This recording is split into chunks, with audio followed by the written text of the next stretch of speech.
The sun is coming up across the wild magic zone behind this black curtain that the five of you are out front of.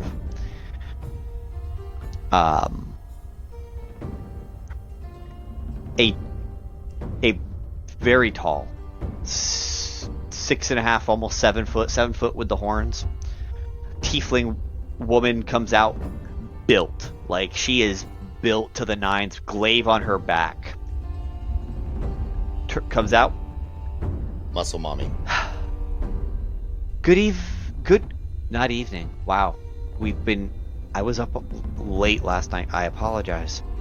Good morning, everybody.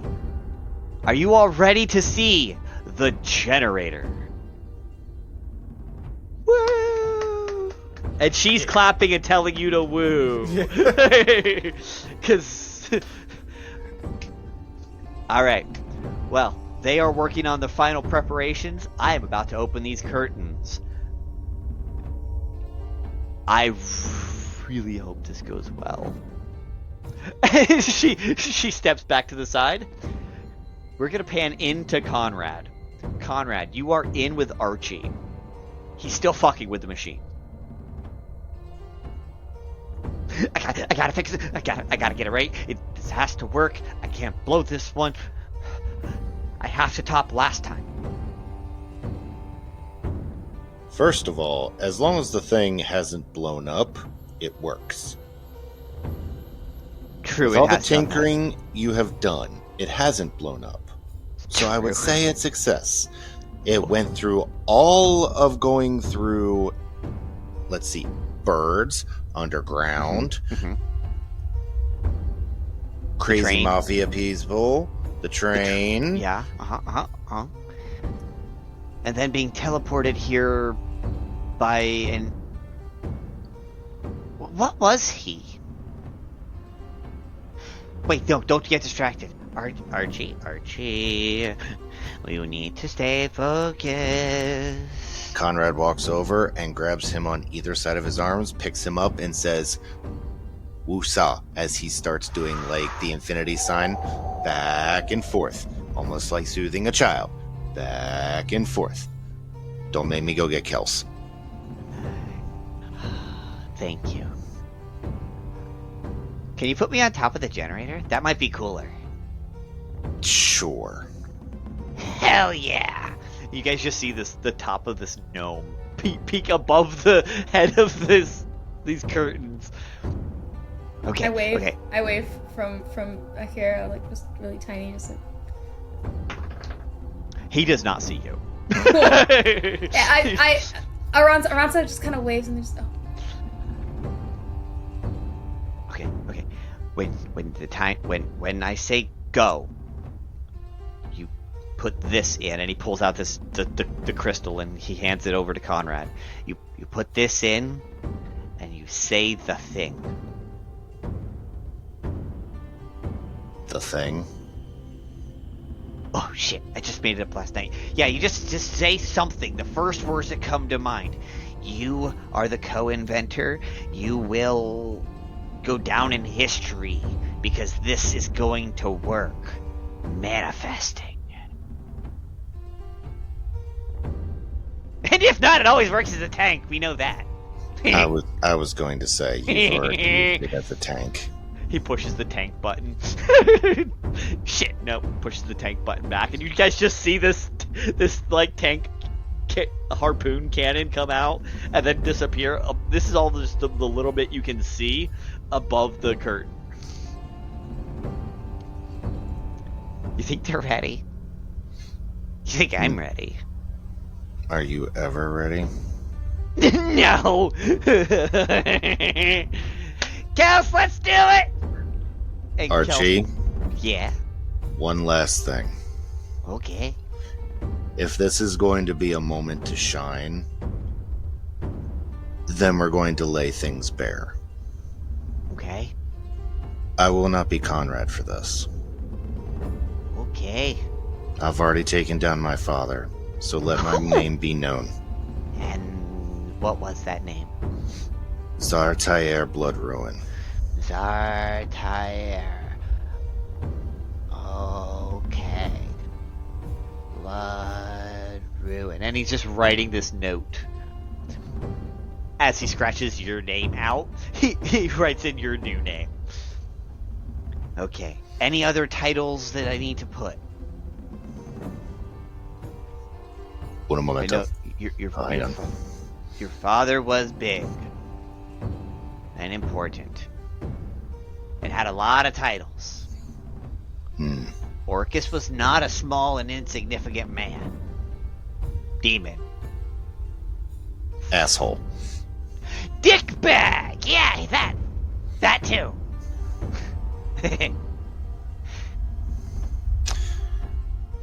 No, let's keep it with just the name. Okay. Fantastic. Because if I create a new name, it's going to be something that I demonstrate. Johnny. Got it. Wait, fuck. Not Johnny. The name's on your paper. Read your paper. Okay. Time to read the paper. And as you're hearing him say, time to read the paper, the curtains open. Kels just opens the curtains with one swoop. And they just... Time to read the... Archie. Fuck! And he just gets this stage fright for a minute. Welcome, everybody, to the invention of Archimedes and myself. Archie, don't you think you have something to say to the nice people? Let's do this! And he just takes the crystal out of your hand and slaps it straight in the machine. And you hear come across, I'm assuming, like a microphone or something like that, magic crystal. Well, at least you didn't hit the tank button. Yet. And he rolls a 25 on his Arcana check. This thing starts glowing, the pale blue all throughout of the Arcano tech, right? And starts to spark as if it's overcharged just a little bit. Controlled overcharge, but it's overcharged. I was just about to say, can I do an Arcana check to make sure that it's actually controlled? You sure can. That is a 26. Yep, sure is. You guys made sure, but he's been fucking with it, so you're not surprised it's sparking a little bit. That's where the check was coming in, because he fucked with it. Yep. As this machine is starting to spark, let's go and cut over to Aransa and Garnlow. You guys met up in the crowd in here somewhere, watching this mad scientist do this thing, and it's now starting to spark. Aransa's kind of very focused on kind of the stage and whatever is happening there, and like kind of the spot they've found to stand for themselves is a little like the best way I found to describe it is like, have you ever seen like someone who drives like a really big truck suddenly have to drive a Prius, and they're very, very, very aware of the space they take up all of a sudden? That's what Aransa looks like in the way that they're interacting with the people that are in their immediate vicinity, in the way that they're standing and stuff. So.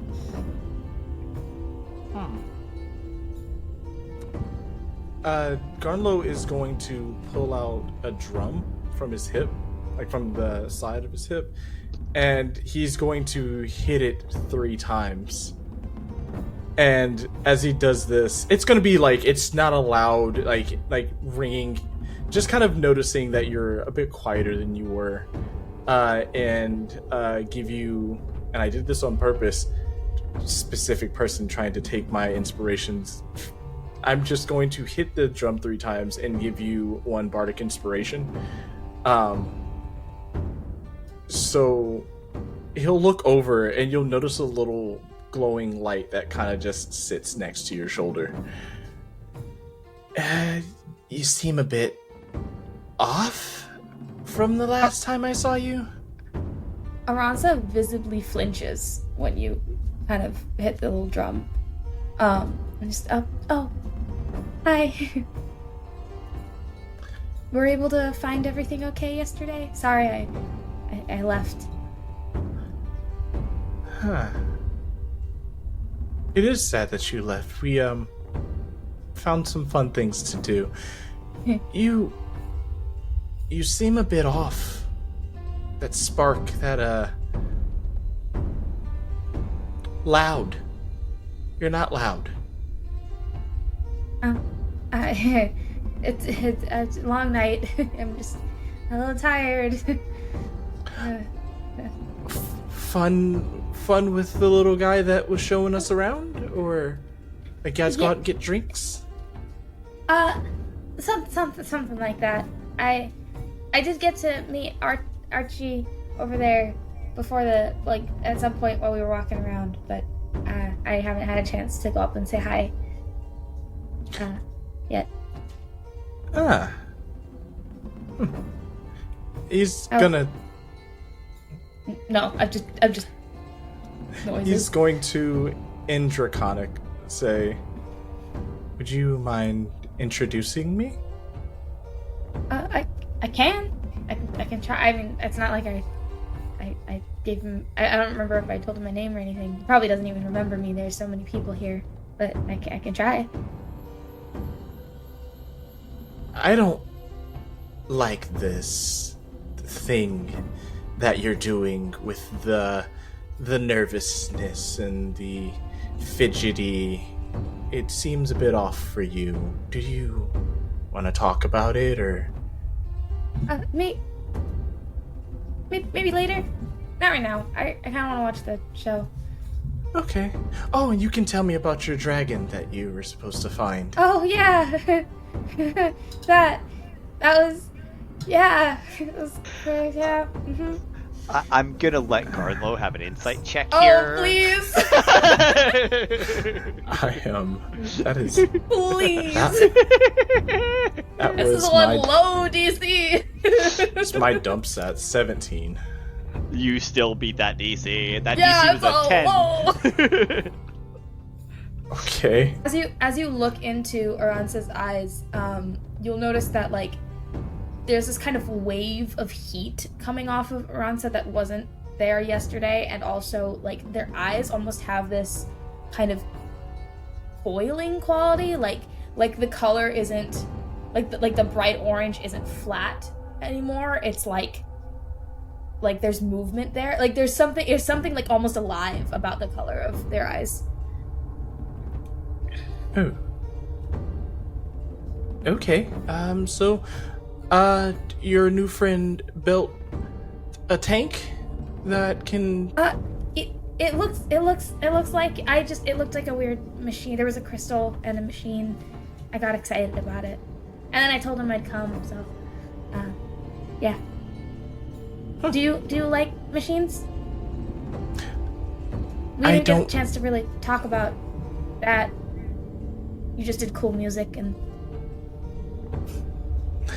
I don't really know what machines are besides the ones I've seen, which was the flying one that brought us here. Other than that, I've kind of been away from technology. That's, you know what? That's sounds kind of nice, actually. But yeah, I can after the show I can introduce you if you still want to. Yeah, that sounds great. I mean, I would like to get one of those things that they keep bringing up. Their little phones. I think they said. Be nice. I don't know. My parents never let me have one. Yeah, And that's fair. And as the two of you continue that small talky side, where it's a very different vibe of that conversation than yesterday's vibe.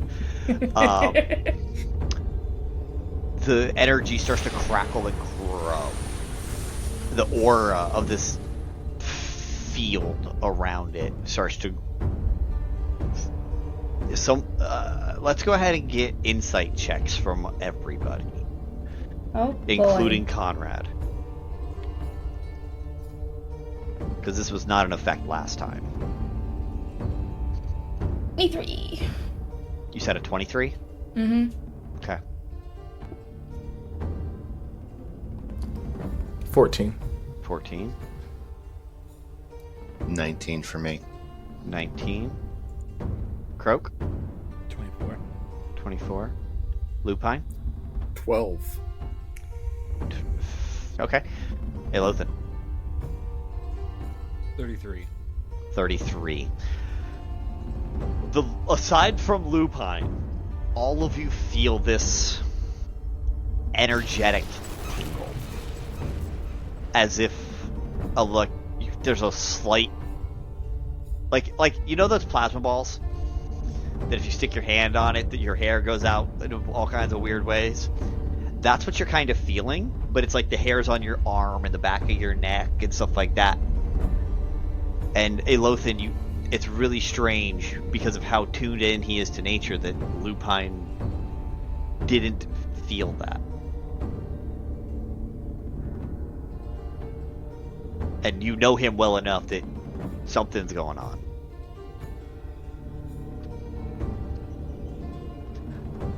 I'll tap his shoulder. Hey, you feeling all right? Lupine at this point is occupied not just by the device in front of him and definitely feeling a point of paranoia because technology has always been something that kind of is weird to him in a way, and he's unsure what to think about this new device that looks like it could be more dangerous than not.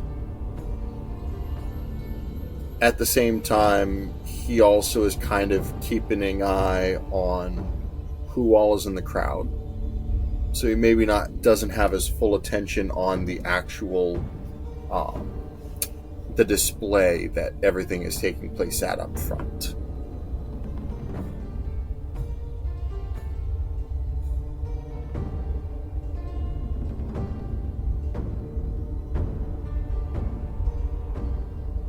Seem like you're hunting something.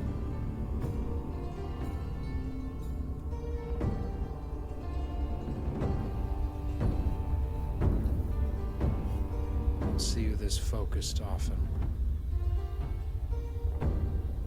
I'm I believe always... what he said about it. This might even be more powerful than he.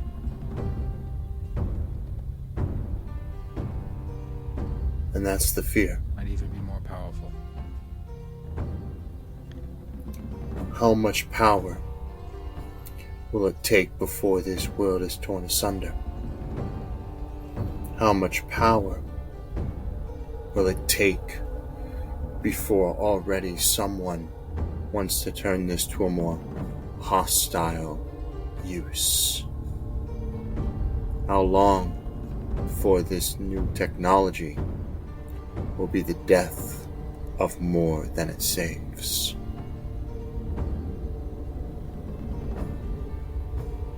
It might have been just now. If something had gone wrong, not even you or I would still be here. And at that comment, this wave, another pulse rushes out. This time, Lupine, you feel the hair on your back stand up on end. There's no no check necessary on this one this time. It was 3 times stronger than the previous one. All the tech crashes for a second and reboots as if it changed power supply, right? And I need all 6 of you to roll a perception check. As you're just ambiently observing the quarantine zone in your, I'm going to say, native state, you're Emily, because we don't have a name for the entity yet. Except for everything. Everything's the only other closest name we have had yet. You can earn my name. Correct.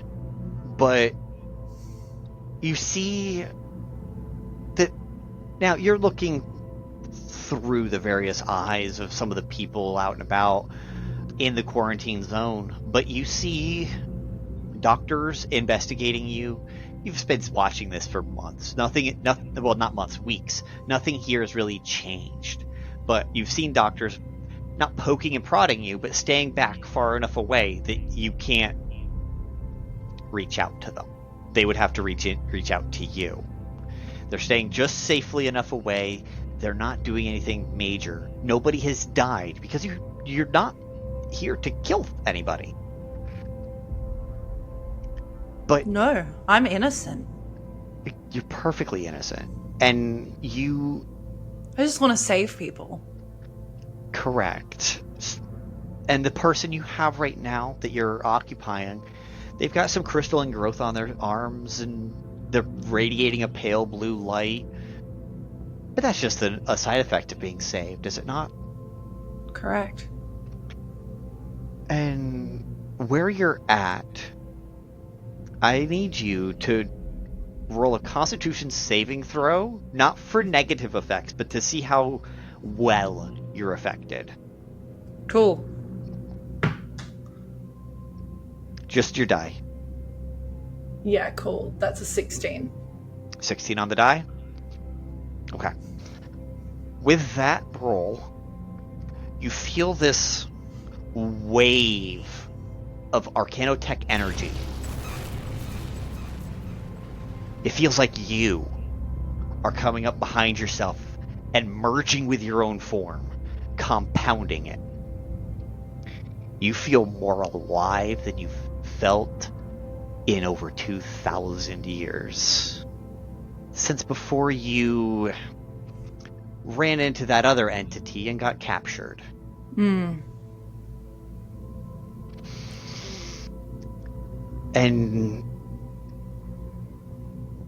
you start to see the crystals on this entity's arm take over its entire arm, its lower leg, and half of its face. As the person that was a person now blinks, and you realize that was you because you see the darkness, and then it opens up. You're not just watching anymore.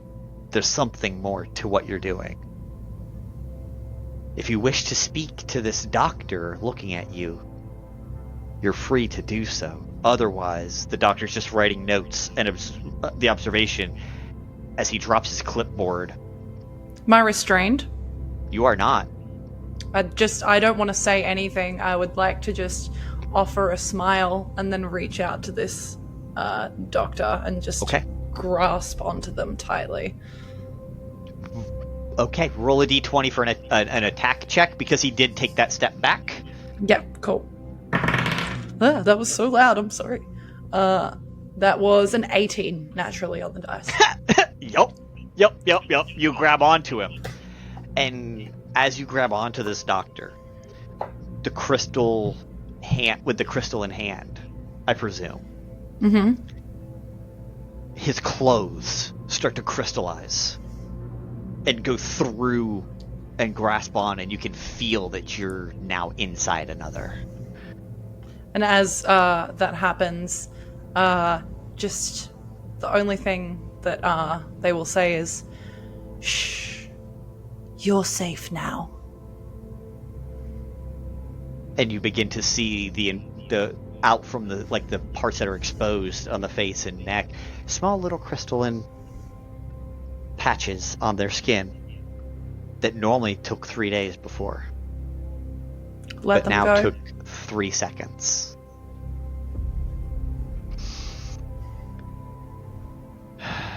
And then another wave blasts and hits you. Bigger than the first. And for the first time in a long time, you start to see yourself in objects, like lamps, like the light poles in here. You're seeing yourself there. You see yourself in this doctor's pocket, separately from, and you're seeing now all of the technology that they have used you to make. You're even aware of the technology that is 200 feet behind you and moving by what you best guess is over 100,000 people that need saved. You can About begin time, to really? You can begin to infect the technology itself. Cool. And at that moment, in this secluded kind of corner, there's two or three others that are like you right now. The 90% crystalline entities. These zombies that you can jump to at any point. You can't jump to newly infected, but you can jump to anything that is well enough infected. Approaching, I guess, these two figures that look like me, I will look down at my hand and then at them, and I will just kind of trace a finger along one of their silhouettes and just say, "Look at you. Or at me.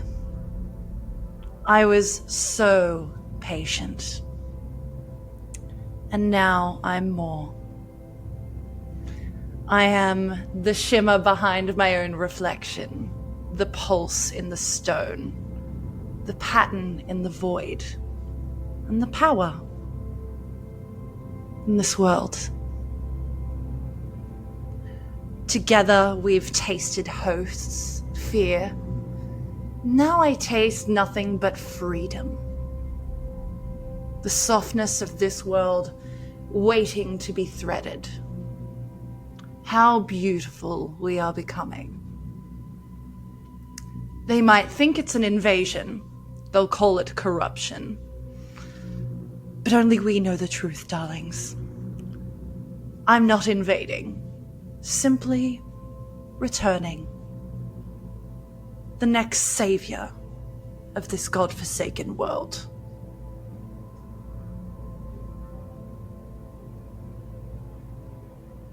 As you finish that, you hear a...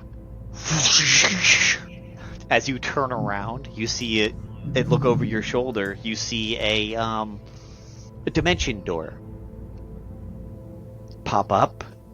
If I can, as that's kind of happening, if I can get a sense that that's in the process of happening, I will shift my form to look like the humanoid, elongated, femme-presenting person, long hair. So the husk, the husk you are occupying now looks like what you would like. Yeah. I love it. Bright I absolutely blue eyes. love it. Just whip around and look almost somewhat like I wasn't expecting this. You guys are in the in Sasha's dress shop, in Sasha's square. Aina and Amy picked out their dresses, and they've already left, leaving Telissa, Vulcan, Sauce, Jaden, and Cass to make their final purchases so that Jaden can pay.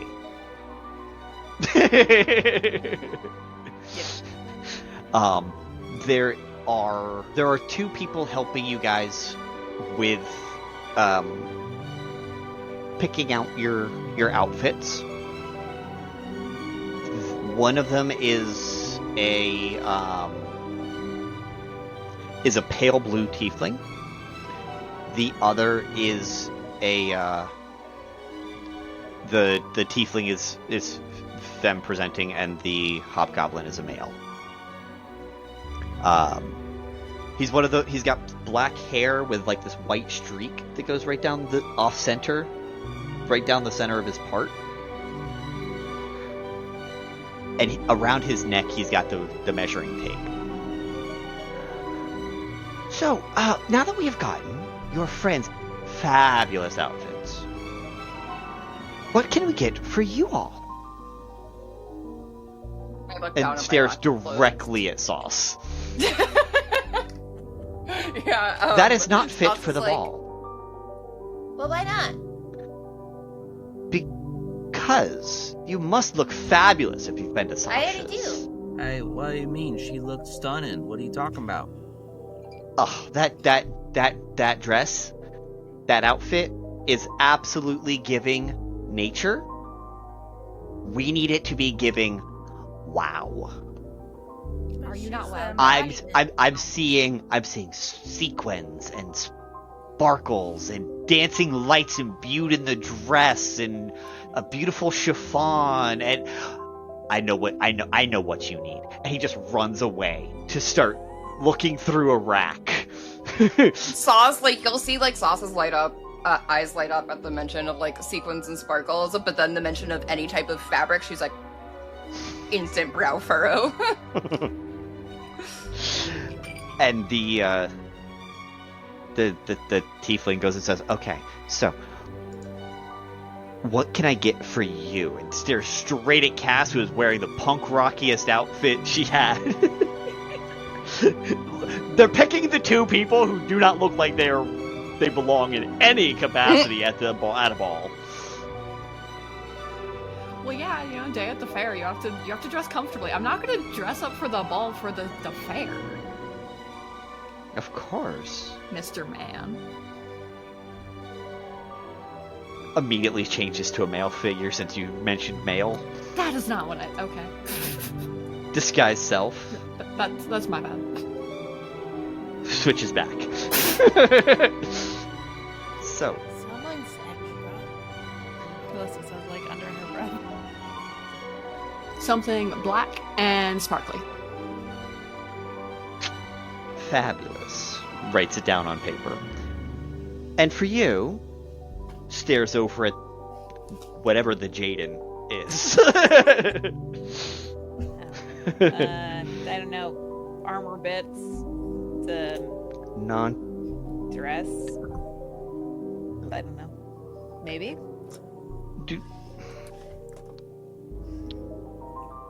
So, the only time I've seen anything that looks like you, it was a gelatinous cube.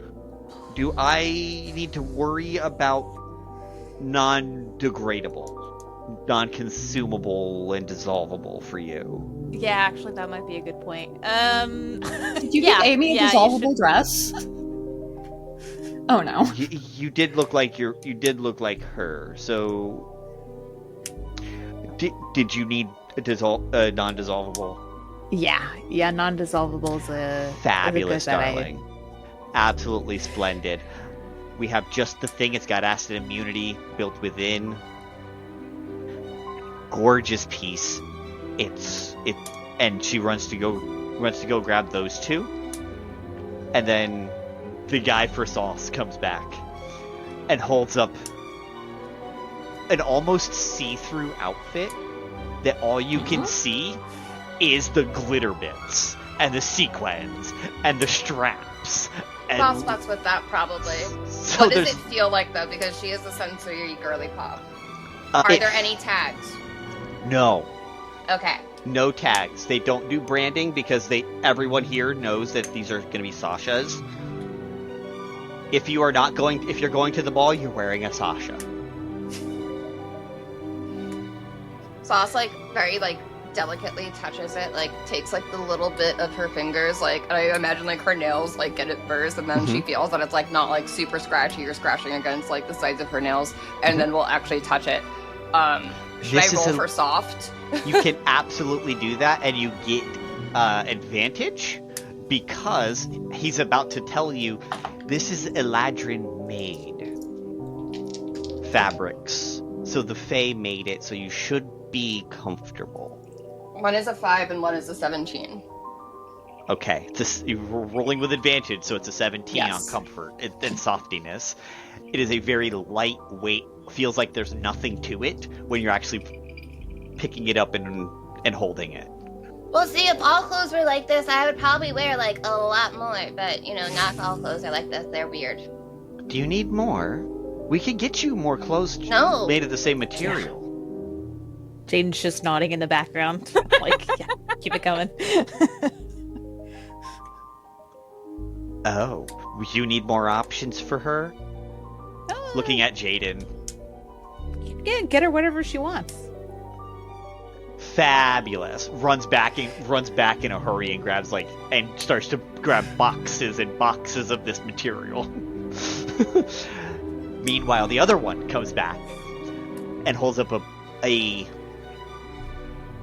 perfectly jet black, almost void color material. Vanta black. Vanta black. It's Vanta black. And the only thing you see are the sequins. They only appear because they are reflecting the light instead of absorbing it. Ooh.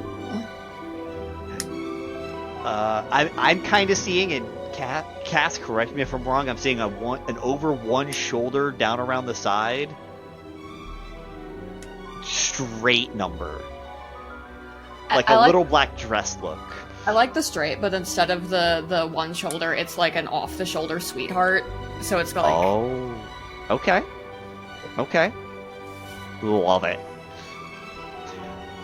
And don't worry, it has freedom of movement, so even though it may look like it's going to be very tight and difficult to move in, you can move over terrain as if you were walking around town. Okay.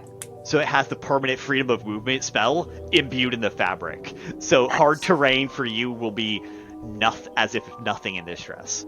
Nice. These dresses are magical, bitches. Sauce, if Sauce is putting this dress on, as the dress kind of goes on, Sauce, the parts that you want lit up and accented are lighting up at your will. So you're kind of ravey as your dress is a rave. Unfortunately, her thoughts are like a mile a minute, or like even more than that. So you know what? It is like one of those. It looks like that like bioluminescent like algae. Correct. That's just like constantly. Yeah. Yep. All over the place, but only when it's on you. So it's bioactivated. Oh, she's definitely like, putting her hand in, taking it out, putting it in, taking it out, putting it in, taking it out, putting it in, taking it out. It provides light for a 15-foot radius. Neat. Also, if you choose, at will, you can cast dancing lights, and the lights will actually come off of the dress and act like the dancing lights spell. I'm gonna teach my lights how to dance. Correct. Jaden. When in the other arm, she opens this iron crate and pulls out a what looks to be chain link, but it's not chain link. But this is armor that will not dissolve and provides acid immunity to the wearer. Actually, it also provides absorb elements. Acid. So anyone who does acid damage to you, you can actually take back and dish back to them. I'll just slink out of my normal clothes and start trying it on. And she does the weird because this is not a normal sight for people. I got all my bones. That will never get normal, and looks straight at Vulcan. That will never be normal. What can I get for you, darling? What kind of outfit you after? So I think post leaving the fair, like Vulcan finds these kind of things much more sufferable with like a sweet treat, and so he probably took one for the walk, and his sweet treat's getting the dress on over there. I picture like Vulcan has been like sitting like probably off on like a bench, maybe 10-ish feet away, and has been like working on like a hearty banana split complete with like hot fudge, brownie, and the rest. And I think he's so slack-jawed from watching Sauce put on the dress and just totally enamored with the way she takes off her clothes. Okay. I think that's hard. I think that's hard to miss. I think he's and then the fucking dress starts glowing and radiating off her, and so I think he's eating the fudgy banana split ice cream, misses his mouth. It smears onto his new jerkin that Jaden had bought him, and that's when the store attendant comes by. Is like, what can I get you? He's like, ah, shit. It's just fully slack-jawed, stunned in the radiance. And maybe a napkin, I guess, because I just Don't worry, don't fret your little heart. And she just takes a single finger, touches you right on the vest, and fixes it using prestidigitation. Oh, that's handy. Oh, thank you. We deal with messes. We deal with messes all the time, Sugar. Oh. Well, I don't really like formal wear so much because I think sleeves are bullshit. And he gestures to like his sleeveless jerkin. But I tell you what, I can always use a new pair of trousers, new pair of pants. I like them to be like kind of loose, kind of a little like billowy, because it's important to have fast footwork, just in case. You never know. Sometimes you get into a little wrestling, a little tussle, and you gotta be quick on your feet, right? And I don't like tight pants. Okay. Right? But maybe just some pants to go with this this jerkin, which I believe. Hey, Jaden, can't we change the color of this?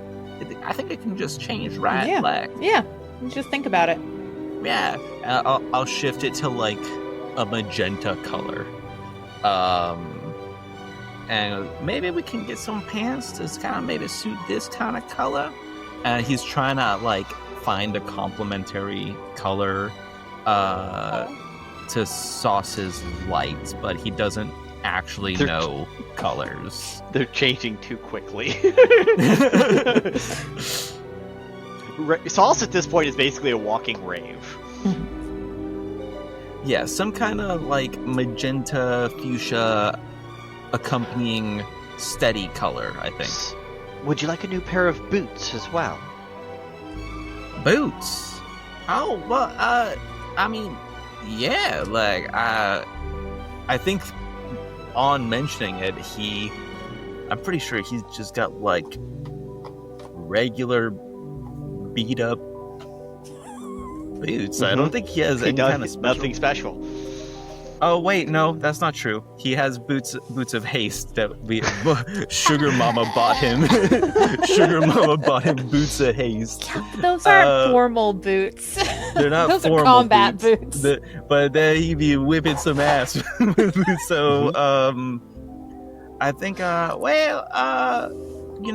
maybe is it possible that you can get, like, I'm partial to these, but if you could get, like, maybe a boot cover to suit the trousers, right? Like, maybe something to just give them a little bit of more style, pizzazz, that would be nice, right? And will you be wearing the gold belt? Oh, yeah, no, this stays. This is a statement right here. Oh, then I know just the thing. Walks back And the guy comes back and says, "And for you, little miss," looking right at Telissa. He's a good 1.5 feet taller than you. I don't know if I want like a dress or pants, but I know that I want it to look, I think, like silvery, kind of like a dusky lavender, or maybe like some like bright whites, and it kind of want it like definitely sparkly. But yeah, dress or pants, that's the question. We do have a we could fit you with a nice 3-piece suit if you like.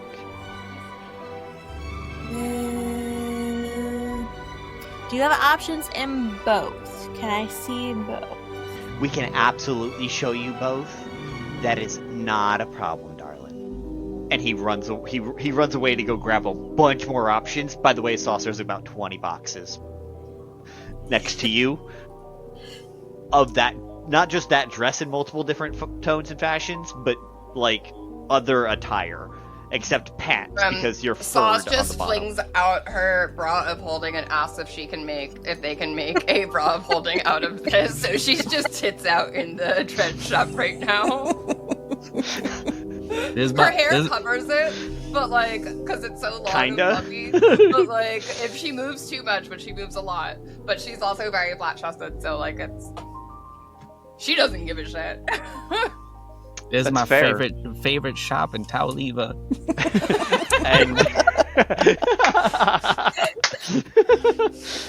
Lemon, you're coming out of the Tau Tech building after dropping Amy off for her first day. This is still the middle of the fair. This is still the beginning of the fair. It's still the first day of the fair. You guys passed almost 1 million people to get through the crowds to get all the way here. Part of me kind of thinks, and you can correct me if you think I'm wrong or way off base, part of why you brought Amy and escorted Amy, because she's an adult now, was so she didn't get distracted. Even though it's about noon right now, that's okay, because she's going straight from here down to the ball. So it shouldn't be a big problem that she go get her 8-hour day of work in or whatever, and then go straight from there to the ball. But where do you think Lemon is gonna go, or what Lemon is gonna do on this first day in an extraordinarily crowded city? Oh, he's gonna think real hard about how to fly away in case shit hits the fan. Okay. And how far he would have to go, when he would probably have to leave, the warning signs. Because Justin, Lemon Little Tart is a fairy, so he can fly. So he keeps saying, like, I don't care if this place falls. But then it was finally pointed out to him that, like, with such a big place falling, like, it's going to suck things in. You're not going to be able to fly away. So now he's thinking, like, should I just go now? Or... Mm-hmm. So you do know that, based on Erilyn's own calculations that she's told you, she's confident and comfortable in the date of the 21st. So you know that there's still technically 3 days. So if you were going to leave at any day, you're going to leave first thing in the morning on the 21st. Because if you're going to leave early, that would probably be when Lemon would leave. Because he's like, no, I'm done. Peace. Lemon is a very practical entity. Yes.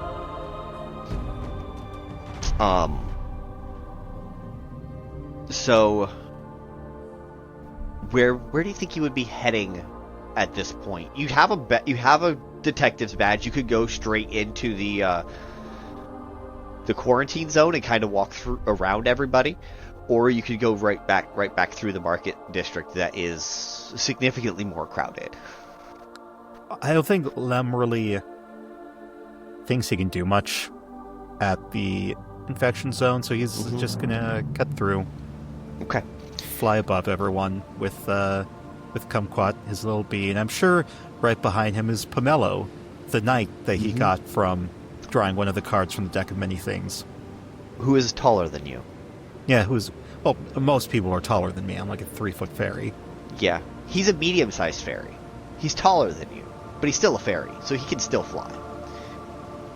Because what's the point in having an ally, a knight card pulled, if they can't also run away when Lemon says we have to leave? Yeah, fair, yeah. With it being about noon, I need you to roll me a perception check for me. Perception. More than meets the eye. Okay. And we have rolled a 15. Okay. Oh, wait, sorry, disadvantage. You do have disadvantage. Shit. You have disadvantage 8. all day long. Wait, no, I rolled the wrong thing. Sorry, I'm not sure why I rolled sleight of hand. It's okay. Okay, perception, one more time. So either 15 or 11. So 11. 11. Nice. It's kind of hard not to see, but if you had rolled below a 10, you wouldn't have. At around noon, you see this brilliant blue glow come from the crystals over in a section of the quarantine zone that is closer to the market district, specifically next to a device that is glowing blue as well.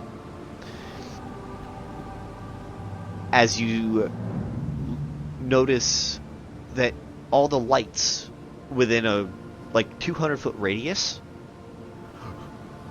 cut off and cut back on. All the street lamps just every building in those range. I think Lem is just getting real fed up right now. and yeah, I definitely agree with that. But after a little bit, it seems to stabilize and die back down, like there's nothing major going on. But you can't see any people involved or anything like that. You just kind of you went up high enough to avoid that level of perception on that 11, but you were able to see the glow, because it's not hard to miss a 200-foot glow that just radius, 200-foot radius. So this was a big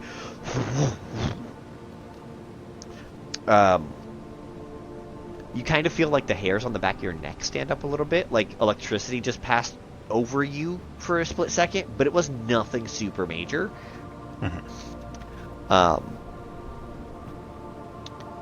And you're just gonna fly back towards the coffee shop for a moment. I'm good at this. What they said. I'm actually good at this one. Mm-hmm. What'd you get? 25. 25. Hell yeah. Okay. 29. 29. Okay. 22. 22. Okay. 27. 26 and a 27. Okay. And Lupine. 16. Okay. So you see, but not as keenly as the rest, because you're not paying attention to that part, because you're looking more closer towards Aelothin. So you see the tech, like the street lights and some of the games crash and come back up, right? For the rest of you, though. So behind him, you can see the wild magic in parts of the cleric district, right?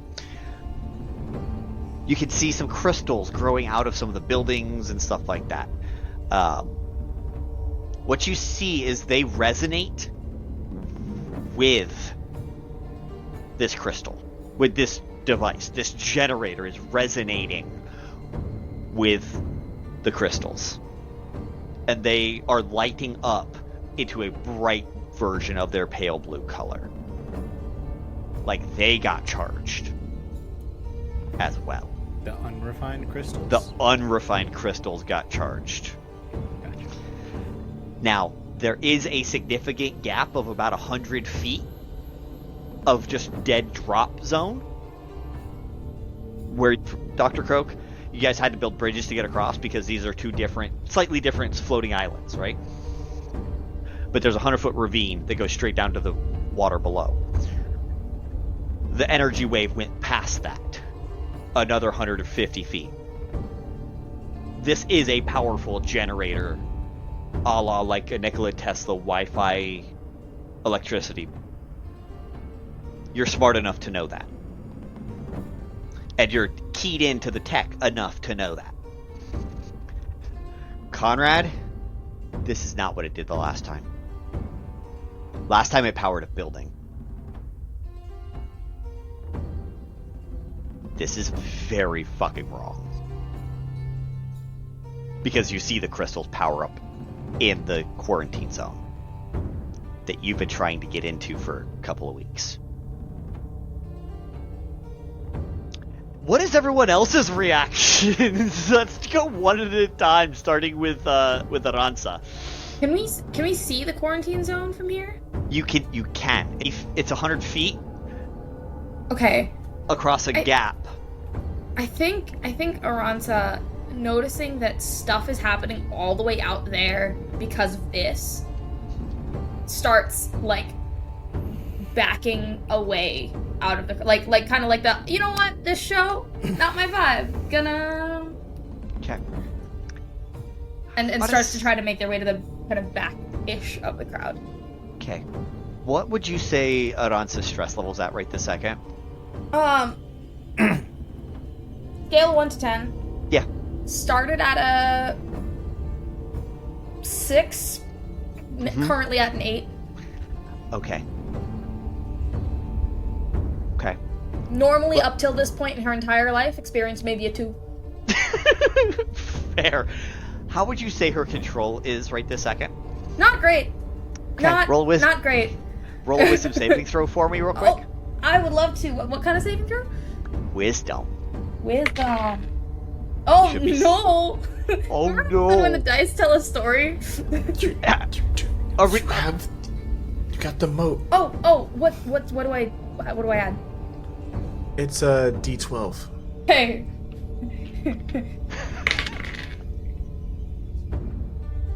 Was that a 1? It was a 1 on the moat. I tried. It was 2 on the dice. And then plus 10 gives me a total of 13.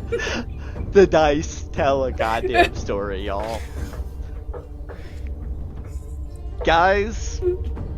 I could not make this up if I tried. So, Lupine, the reason you didn't detect the EM generation the very first time is you sensed some kind of like force that was different, not natural, that you've run into.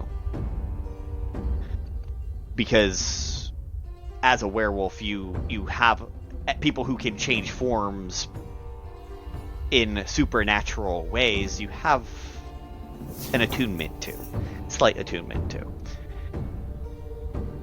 Your head whips around, looks straight at Aransa as she's backing up, and she begins to ooze an orange-red liquid from the cracks in her flesh. She's a dragonborn, so she's got very stony-looking scales all over, and in between the scales, it was like strings of red that just start oozing out. Yep.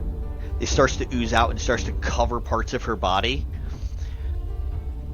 as she backs up out of this crowd into a hopefully less dense crowd, and it just begins to cover her body. I'd like to think it looks kind of like she's melting. Melting. Like, turning Yeah. into molten metal. Like literally, like as the it kind of covers bits of her, like the form that's underneath seems to shift, so it doesn't look quite like the shape it was. Mm-hmm. This is what you see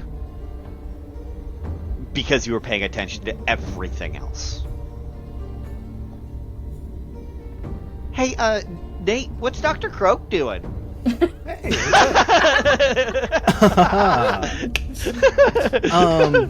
How's it feeling, good buddy? I think Dr. Croak has been just sitting there intently watching this, with a hand on his wand, and then with, I think, that second pulse, I think probably with the first pulse even, he's checking the faces of Conrad and Archie to see how they're reacting to it first. Okay. Do a persuasion or deception roll, Conrad. Your choice, just let us know which one.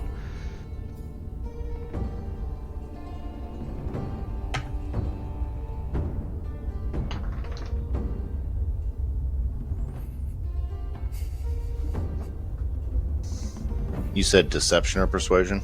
Correct. Well, that's going to... I mean, I don't really think it necessarily matters because that's a nat 20, but one's a +0 and one's a +3. It's a nat 20. You can... If you want him to be able to see your face because you're persuading, that's great. If it's a deception, he can't see anything, and that's your choice. I was thinking I was going to go with deception after that second pulse, with the realization that this is wrong and way stronger than what it should be. His natural reaction would have been, since Archie had fucked with it, to do a sleight of hand or something like that to rip that crystal out. Go ahead and do a sleight of hand, but it's not to pull the crystal. You know how to pull the crystal. That part's not going to be the problem if you roll badly.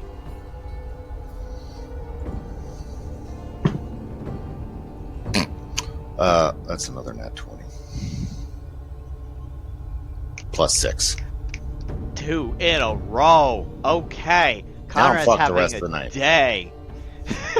No, I'm screwed the rest of the night. I'm used them all. Like, I'm done. With that second nat 20, you pull it out. Nothing adverse happens, and the machine powers down. Now, this crystal is maybe the size of a palm. Do I recognize this crystal? Because obviously this wasn't the same one we had before. Roll an insight check. That is an 18 on the die. You said insight? Okay, that's an 18. Looks like the same, because Archie was only ever given one. Okay. But he's been unattended for at least a couple of days while he set the booth up and all that jazz. So could it theoretically? But it's the same shape and size because it has to be to fit the hole on the device. So it looks to be the same crystal. Would it have felt like a... Could I do maybe an Arcana check to see if it felt like the same magical property energy coming from it? Sure.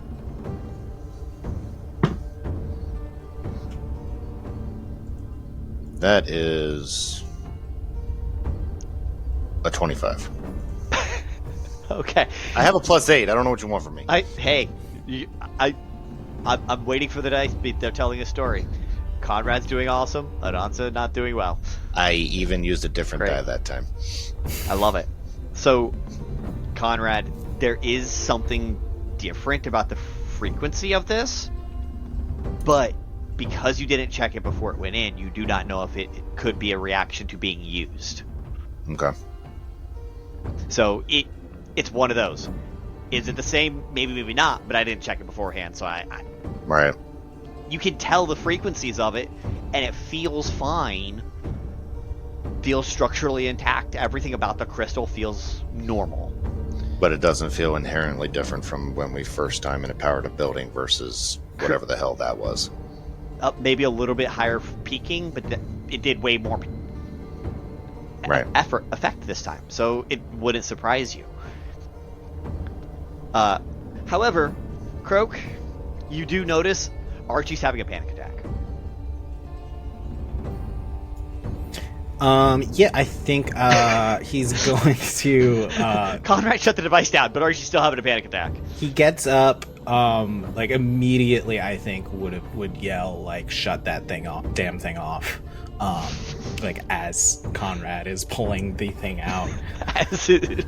Yeah. Well.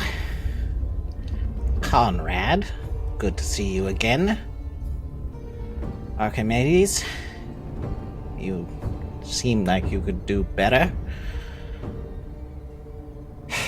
This was quite the invention. Never turn it on again. At least not now. Okay. He's rocking back and forth, sitting down on top of his invention, just... Okay, okay. Yeah. I fixed it good, though, didn't I? Seems you've done something quite impressive. Okay. Conrad looks at Archie and says, "You didn't fuck it up. You did good. Maybe a little too good. Okay. Breathe." Thank you, I forgot to. And as they're up there, Kels walks up to help console. And I was just about to yell for Kels, "Come get your man." As the three of you are talking and consoling him,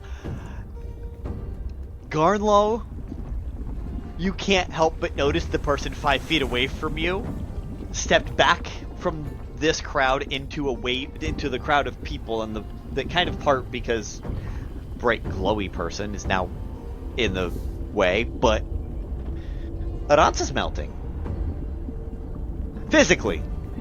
The vibe of it looks very much like the little creature that was in their locket, but it's now them. Huh. And just without really doing much, I think Garnlow's just like hand signing a lot of like, as in like, what are you doing? So he just takes a step forward. So is this a normal thing for you? Do you do this every time something beautiful happens? Aransa's very scared and trying to get out of the way as fast as possible, like fleeing more than anything. So I don't think that she'd respond. Like she's suddenly started melting. She's like, I need to get out of here in case what happened like 8 hours ago happens again. And at the thought of I need to get out of here, that's when the wings erupt from your back. Love that. I need your permission to do something. I'm gonna get you out of here if that's okay. Yeah. No. Aransa's just going to look scared at you respond. and go. Like Aransa's fully just like seems very, very caught off guard, confused, overwhelmed. Distraught. There's the word. Thank you. Yeah.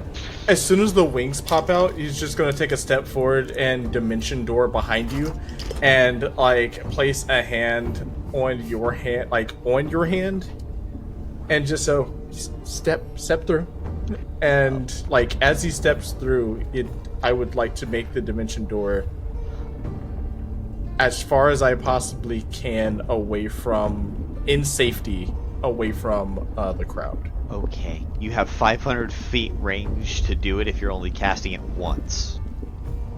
Yeah, I'm only going to cast once. Hopefully we don't need to go further than that. I'm just... There's two places you can think of to go easily. One is there... You know that's a quarantine zone. People aren't supposed to be there. Would it be the most secluded right now? Like, it's absolutely... Technically. But you could also go 500 feet straight down and go down to the bar at the bottom of Tauliva, which it's the fair. They may not have a whole lot down there right now. I know exactly what I want to do. Garnlow, when the machine went off and we saw all of the rocks glowing, would the quarantine zone have been behind, like if looking at would I been able to see the quarantine zone from where I was? Yes. So I'd be able to see the glowing rocks, especially from that area. Yep. But I do need you to make me a con saving throw real quick. I'm so sorry. Is this a charmed effect? It is not, in fact, charmed effect. Your dumbass decided to touch lava. What do you think is fucking happening? Fair is fair. I rolled a 25. Okay, you only take half the damage, but give me a second to see what that is. I don't know what... I didn't know it was lava. I'm melting. Lava is hot. I'm oozing magma and melting. Hey, fish. Yeah. He's essentially being subjected to the equivalent of your magma breath. My breath or my blood? Your breath. Oh boy. Okay. So it's 11 d6s that you have to roll. Okay, I can do that. I can do that. Hold on. 1, 2, 3, 4, 5. Never have the words "get fucked" 6. meant more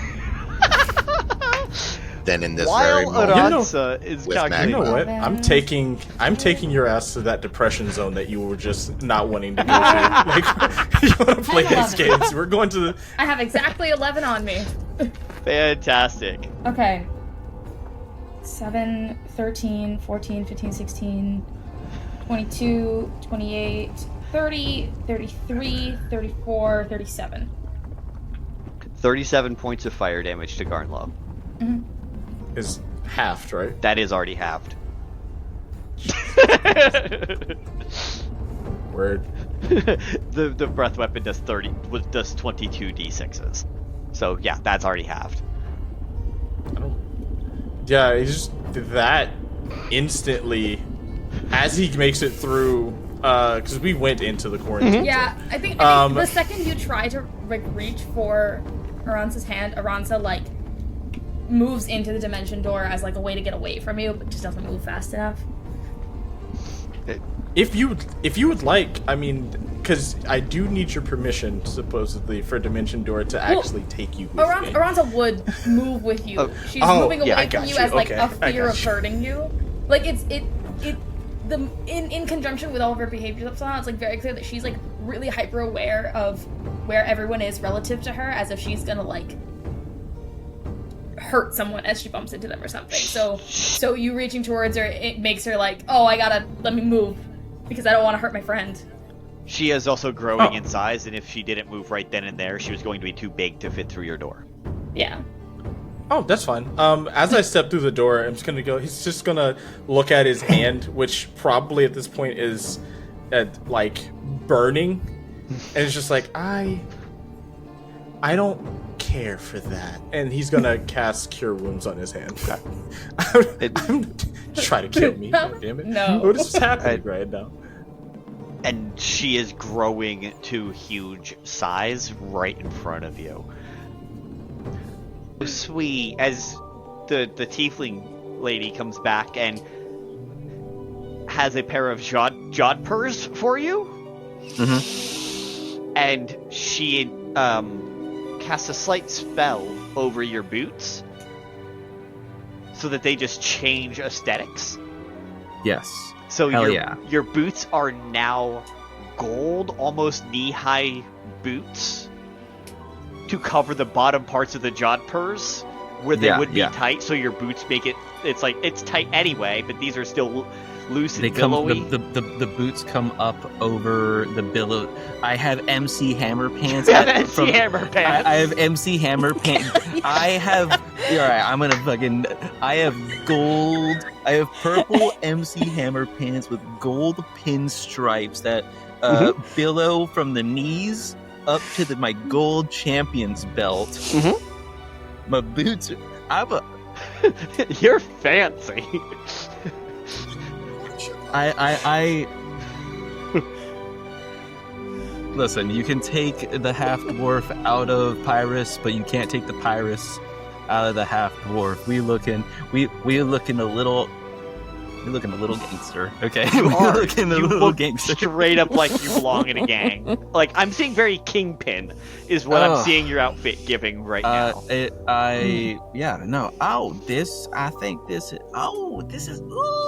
Dude, this is nice. Okay, yeah, and looks over at Sauce.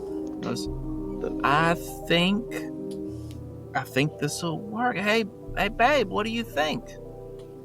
About what? I think a lot of things at all times. Do you like the colors? Yeah, purple's my favorite. Don't tell me other colors. Okay, all right. Also, Vulcan, these pants give you a +2 to dexterity and a +10 to base movement speed. Whoa. Gotta go fast, boy. I'm fast as fuck, boy. Fast as fuck, boy. And then you double click those boots of haste. Boom, boom. Amazing. Stunning. Outrun me, I dare you. Wow. Shock. I'm shooketh. All right.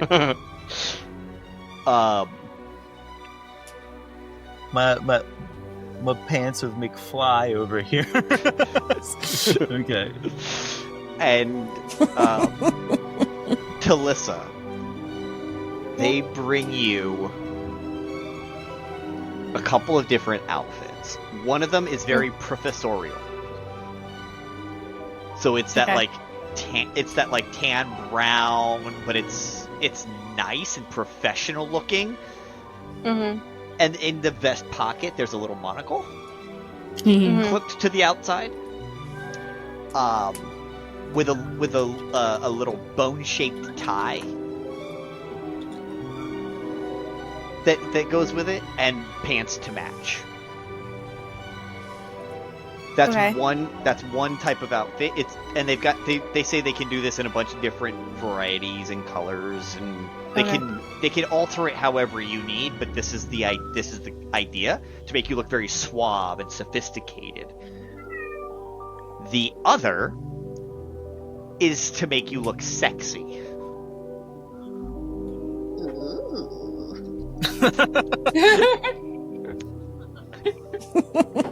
Okay. And it is in the same vein as what they brought for Cass, but in a much more you color with this blue, this mottled blue coloration, and in it looks like there's little lightning that shoots up through it, and it looks like almost like it's electrical, but the straps that go across look like lightning. Okay. And they say if this isn't to your liking, we have many more options. I've never done this kind of shopping before. She's gonna look around to see, her friends, see what they think. You can just get them both. And wear both at the same time? You have to have a dramatic... Not at the same time. Try them on, see how they feel. She's gonna, go back to the Why do dressing that? room and try them on. Okay. One by one. All right. Boss finds a very shiny flower and is trying to put it on her horns also in the background. Cass will Nope. help if Okay, Jenna remembered she had a very shiny flower and is trying to put it on her horns right now. I'll need a... Oh, nailed it. I'll need a bag to match us with some storage capacity. Can't go anywhere without my stuff. Magical bags appear for each of you, appropriate Looking to for- the amount of content you purchase that you're looking to purchase. A pretty bag of holding, essentially, so that I can be equipped. I'm gonna call it a bag of shopping. Yeah, sure. All of your shopping, anything you purchase and put in the bag, will be in I there meant, without a problem. for the dress, because like I assume tight fit dress don't have pockets, need like a clutch or a bag or something. Oh, you need a purse. Essentially, but like a purse of holding. I've got you. Don't worry. And he runs off while the tiefling is waiting. The hobgoblin runs off and brings back a matching side-strapped bag. Perfect. It can hold 150 pounds without a problem. Perfect. Of any size. I just don't recommend putting your cat in it. Because I'm not a monster. I was just going to let you know that there's no air in there. Oh yeah, I forgot to mention, she definitely does have Tor in her backpack. Mm-hmm. Kind of see Tor's head pop up. Meow. Should we get your familiar or anything? Oh, he's not a familiar. He's just a house cat. But also, yes, we absolutely need to get him a little dress. Same thing with Juice. Juice. Togi needs Where something. does Juice come out of? I need to know.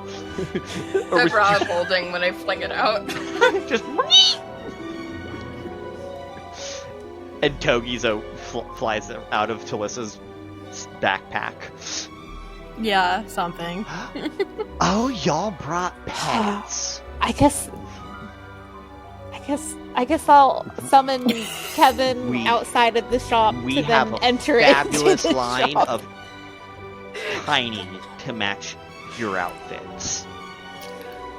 I feel like incomprehensible screeching. Scarf. A little scarf would work, maybe. Like a little, satiny thing you could just tie and make it all pretty. Maybe a hat, a top hat. Maybe both. I've got just the thing. Which, now that you've tried both on, did you walk out with them, or did you just do one of those changing in the dressing room to see which one you like better in the mirror kind of vibes? Oh no, I definitely walked out with both of them on. Like, Okay. walked out in the middle of the room, like, with arms up, like, just like this, and just did, like, a circle for everyone to see, and be like, okay, what about this one? Let's go Boss with the starts dress chanting first. slut era. So apparently I tried the blue lightning one first. And then, yeah, I go back in. It's like a sexy librarian. Yeah, I go back in and try the brown one, but I'm like, I put it on and I'm like, brown's not my color. It kind of blends in with my markings, my skin. I feel like silver would work, but she still goes back out and same motion, arms straight up. Even though it's turns just around in just- the middle.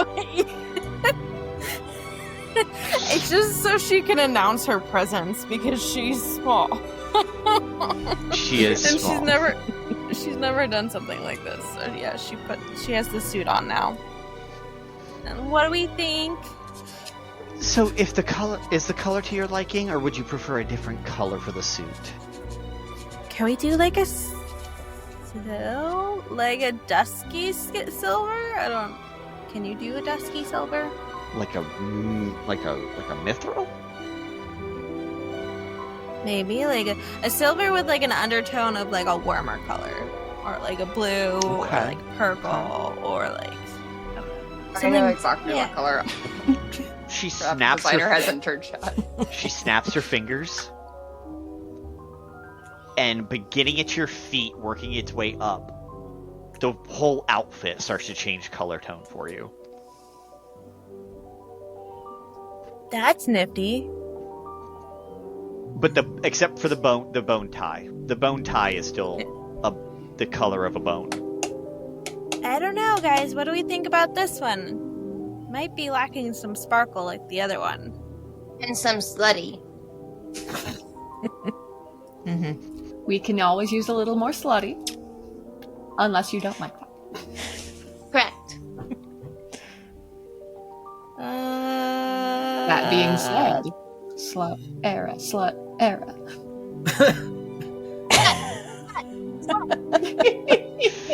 Fit check for my napalm era. Yes. Juice also starts in on the chant. You see his tiny little grabbies.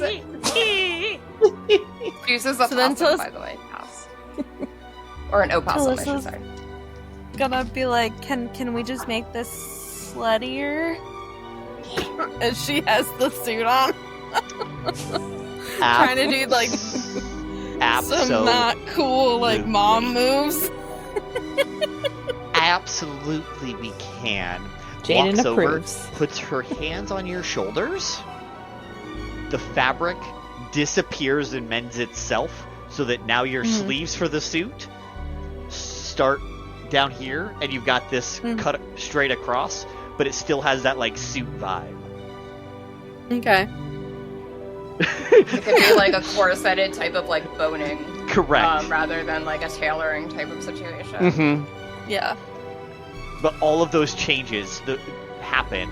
You've got this corseted blouse underneath, which would have been the white shirt that would have come with it. Yeah.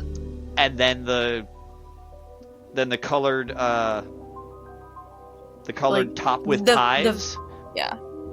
You've got this crop top vested thing. I imagine it's got a little bit of tail now because you wanted a little slutty, so it's got this little bit all the way down tail. It's like a waistcoat now with tails, yeah. And the arms frill out just that little bit if you so choose. Yeah. But your pants stayed roughly the same. Same. Alright, and what do we think now? She's gonna do another hands over head spin. Is it like the Sabrina Carpenter Met Gala suit looks type good. of like situation? If I will picture, I open this picture for people who Okay. are not. Yeah. Send us a picture just to make sure. Yes. But I think so. Did you like the lightning effect? Because I can add that back in. Oh yes, please.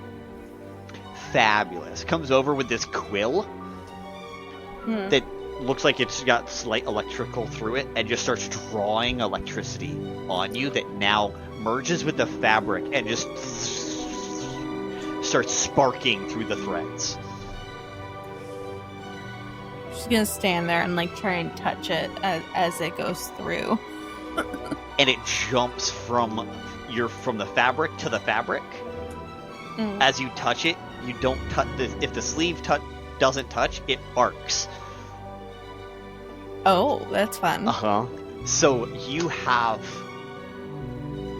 shocking grasp with these clothes. At will.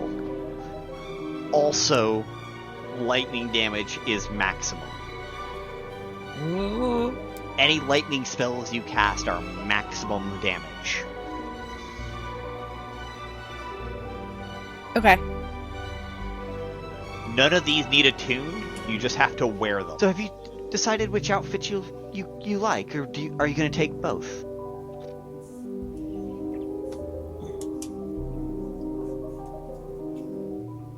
I think I like the one that I have on. Fabulous. Shall I put the dress back? Checks with her friends. Checks with her friends, not with Telissa. She's You all gonna seem say to yes. enjoy it on her.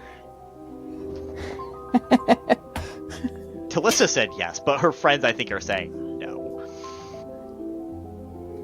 You all were referring it to as her slut era. Did you wish to pick up the slut dress? Yeah. Fabulous. And she rolls it up and You have options. You never know when the slutty will strike. precisely. That's exactly why she now has so many options. And points at Sauce's stack of 20 boxes. Yep. Yeah, remember, we still have to go back to Lyria, and you have to show that king who you're made of, you know? In a dress?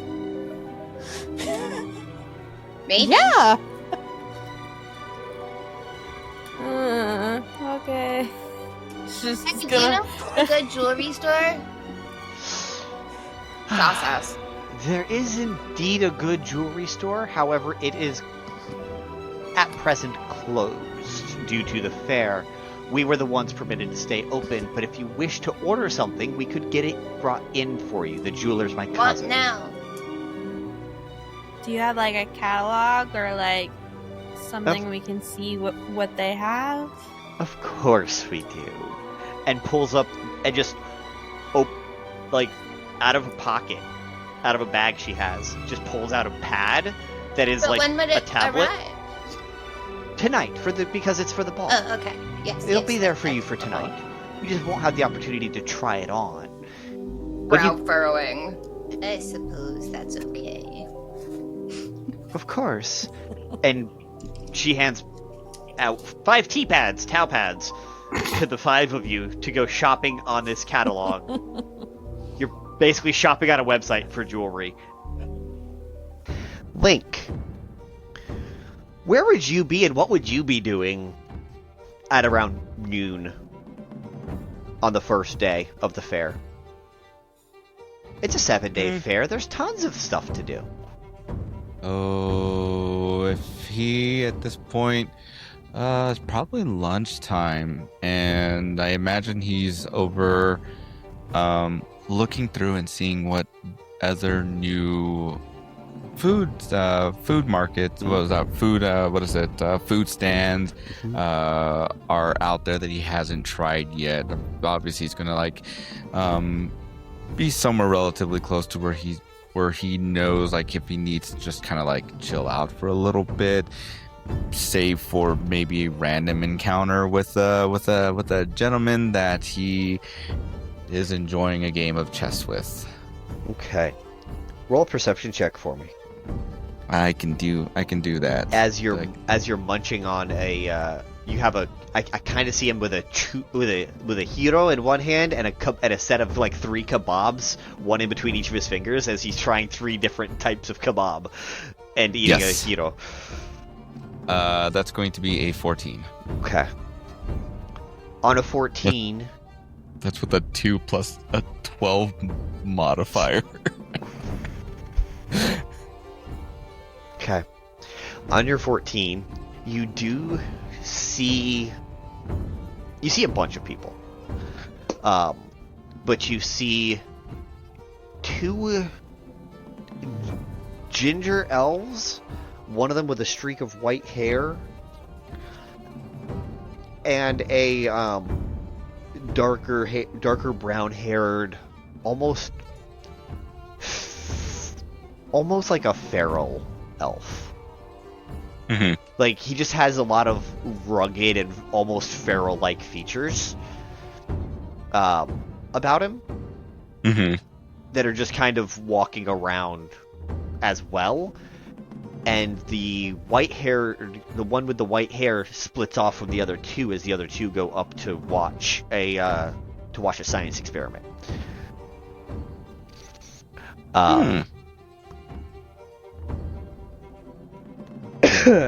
Earlier today, you did see a hippogriff fly free.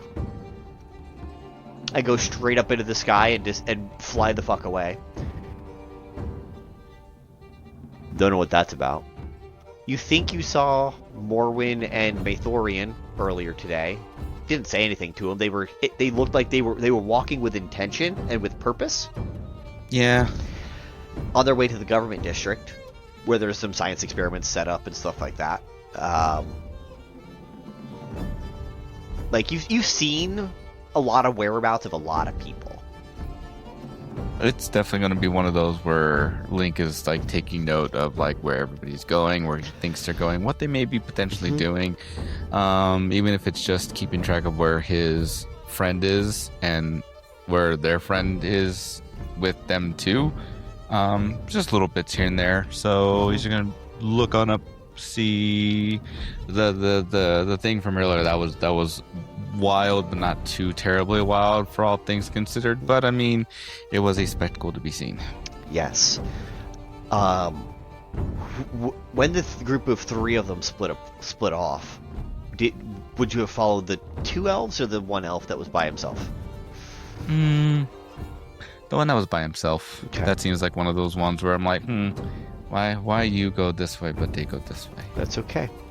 You You see him walk down and go to actually walk into a lecture. No. That appears to be on lost and forgotten deities.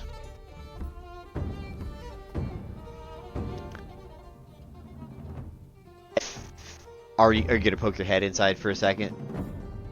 Yeah, only just out of curiosity. It's just to see who and what they say has been forgotten, knowing full well that he has an idea as to probably their location. It's not it's different realms say different gods and goddesses are gone. Correct. Yeah. Inside you actually see Aina and Tommy and a figure you have not met yet. Who is this Asimar, who has red cracks in his skin that looks like he's almost molten himself. A little bit of an interesting one, and the red-haired elf is just sitting in the back, listening, with his feet kicked up on the chair in front of him like a jackass.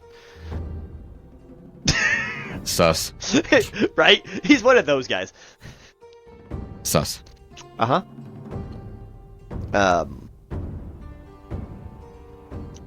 So after listening to about 10-15 minutes of it, he got the gist of it.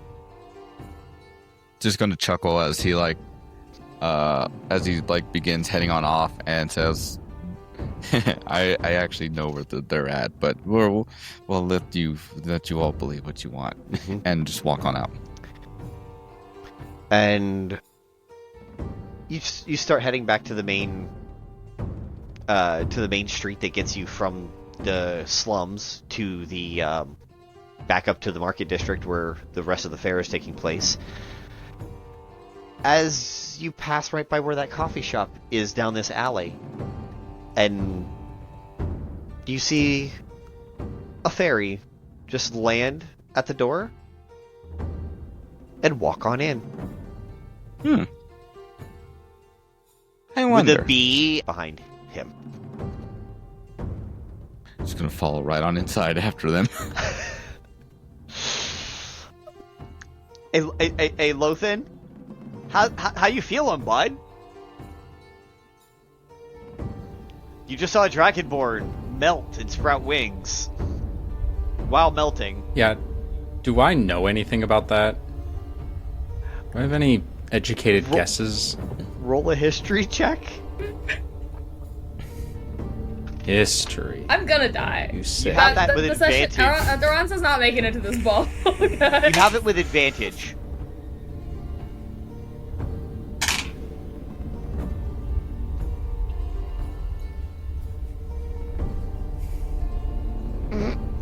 It's 16.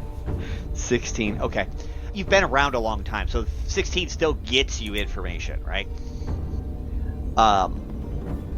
You do know there's a very rare species of dragonborn and dragon that is a magma dragon. You don't know a lot of lore about them, you just know they kind of existed, but the last one you know of died when the meteors fell. You don't know much more than that. Aside from the fact rumors had been circulating that there was a new magma dragonborn down in Equishay, but no one has known anything aside from that rumor that person may or may not exist. Psst. She exists. What? Interesting. File that away for later, and I will... If I had to give an estimate, how difficult would it be to grab the stone that was in the machine from here with Mage Hand without anyone noticing? It is 30 feet, but you watch as Conrad pulls it and it is in Conrad's hand, so it would be a sleight of hand versus an athletics check.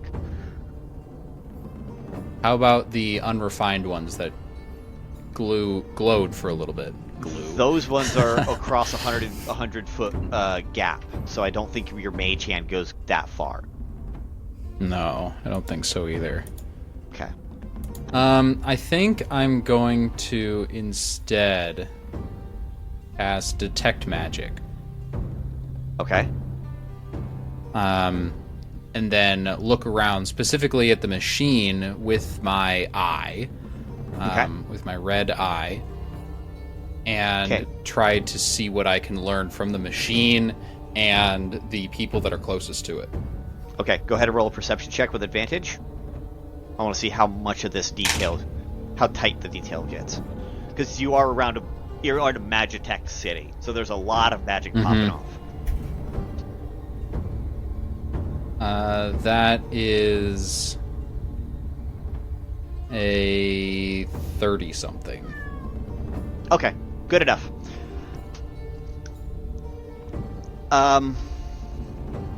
You can tell that device is still radiating lightning energy. It's not like it was when it was powered up, because you could feel that in the air, right? But with your eye now, you can see that there is in fact still a residual, based on like arbitrary 1 through 9 spell levels, it'd probably be about a 3rd level of residual magic that's around there that is lightning based, so it's a low level lightning field. You sense a little bit of abyssal magic coming from Conrad, as well as celestial, but you are able to see that the crystal itself is a legendary level item of magical intent. This was very finely crafted and honed over decades. Carefully whittled and chipped away. Beyond that, Kels is radiating. She's a tiefling, but she is barbarian, so her gear is magic. Not much more. Conrad has a myriad of magic items on him. High level shit. Like, there's 3 legendaries on him, and he's holding another legendary. And then you've got Dr. Croak. What kind of vibe would he get from Dr. Croak? I think Dr. Croak would be wearing a suit right now that is like enchanted to look like a kaleidoscope that's like constantly changing the pattern. So just like a general magic on that. He has some magic items, like, standard. He probably has a bag of holding, so you probably wouldn't see like most of the magic items he has. But like he's a level 15 wizard, so he's a powerful spellcaster. You can tell that from a detect magic. That makes sense. Rolled 30. You're like, oh, that's a level Archie, 15 wizard right there. And Archie is a very high potency spellcaster in and of his own right too. So there is a lot of magic up there to sift through, but those are the highlights of what really stands out to Aelothin. Last question. As I kind of just like sit here observing. I'm standing out by not moving at this point. I'm like still in my chair. And I'm trying to, given that I can see through every part of this machine, it is immensely complicated. I'm not sure I can understand it. But do I learn how to disable and or blow up this machine? Go ahead and roll in. Let's do an Arcana check. Yeah, Arcana check, because it is Arcana. It is Arcano tech. So if you can disable one or the other. Yeah, it's not my specialty. 14. Okay. It's above your pay grade. Yeah. Best way you know, destroy the machine. And you have the perfect. Yeah, but then I don't know if that disables that. it or blows it up. I would like to know which, and I don't. Your best guess is right now, what you see is, because the residual magic is there and you can tell it's residual, if that ever gets all the way down and there's no more residual, right? Destroying it will not blow it up. Right this second, it's possible that a 3rd level lightning spell could just go off right this fucking second and hurt a bunch of people. Okay. Not too concerning for Aelothin. Now that he's learned all of that, taken in all of his surroundings, gathered as much information as possible, he's going to turn to his companion and see how Lupine's doing. And how is Lupine doing? Lupine, upon seeing the Dragonborn start to panic and melt somewhat and then sprout wings, and being truly focused on that, and then as soon as that's, they're out of there, turns back towards the device and looking at it with a, not exactly a snarl per se, but let's just say some of that, some of the canine teeth from his werewolf form are starting to show just a little bit, as he basically is starting to realize that this could well be the beginning of the end of the city in the wrong hands. And he is seeing this almost like, well, here's another thing to scratch off the bingo card. But more importantly, to say it to Aelothin,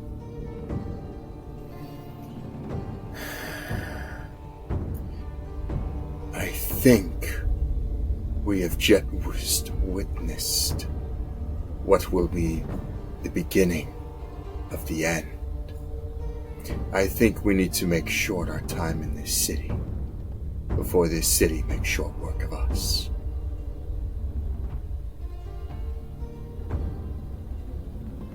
Quick to abandon these people.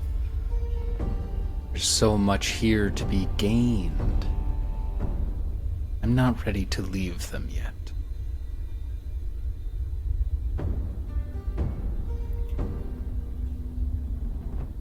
I will continue to be around as long as two things are: my people and you. But if the chips start to fall, I will put my people first in their survival.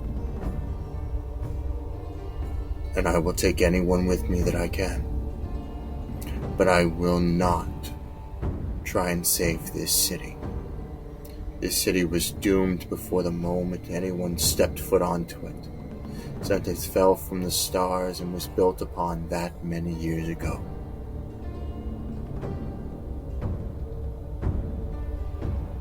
Then leave. I have work to do. You see a large... No, not large. Huge. Let me be correct. A huge-sized pile of slag? I'd say it looks kind of like the way molten metal does when it's getting shaped into, like when you're forging a sword or something, like how it has that kind of almost like glowing molten amorphous quality. That's what Aransa looks like right now. It's like the humanoid-ish shape is being lost as it grows into something bigger. Pretty. as a large set of wings is all draconic looking wings is beginning to form out of their back, as well as, I'm assuming, shaking his hand violently, a Shadar Kai walks through with them. And go ahead and take it away as Garnlow and Aransa come out into the quarantine zone. I must admit, I wasn't expecting guests.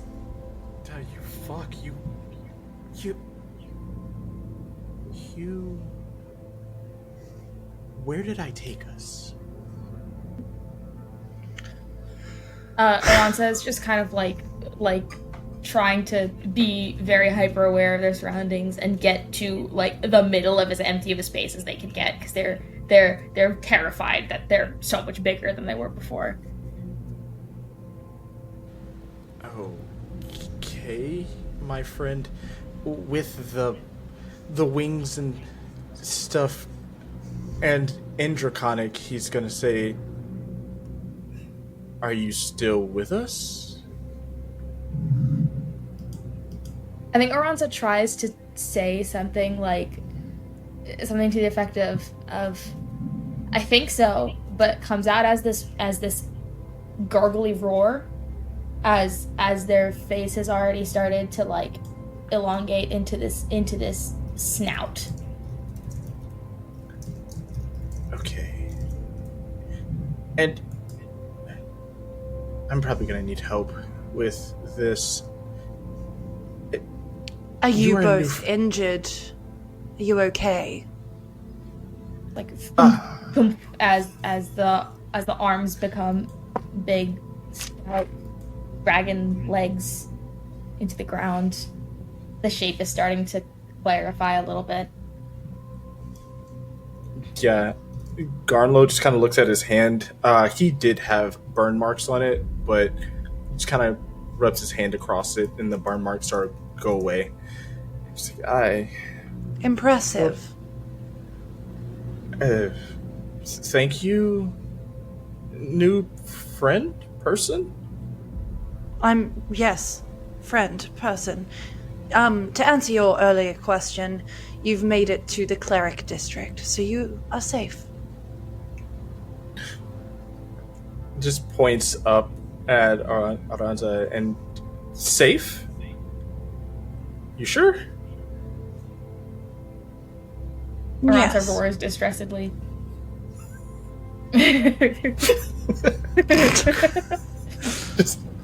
Okay. If you will allow, I going will. through it right now. Okay. If you're allowed, I'll approach. This is the second time this has happened to her in the last 12 hours, and neither time was intentional, so we're here. Yeah, good. Yeah, if you'll allow, I'll approach and just place a gentle hand on you. I will not allow. Okay, that's fine. I will. I'm actively withdraw. backing up as you are approaching. You are a new person I do not know, and the last time this happened, So I turned fine. into a dragon. I may be able to help you get out of this situation. How did this happen? Aransa kind of enters that position that cats do sometimes when they're gonna pounce, but not actively trying to more of the I am ready, I will leave, and kind of snarls a bit as they're starting to settle into the metal, as the kind of molten look is almost cooling a little bit into this kind of scraggly grayish color, but it's almost glowing with this red from the inside as they're kind of settling into in Draconic dragon. In Draconic, you'll hear the same question repeated to you. What happened to you? How did you come to be in this form? Aransa responds with kind of this growl that that says also in Draconic, I have no idea. back to you. Is this form something you wish to remain in? No. If you will allow, I might be able to help you, but I will need to lay a hand on you.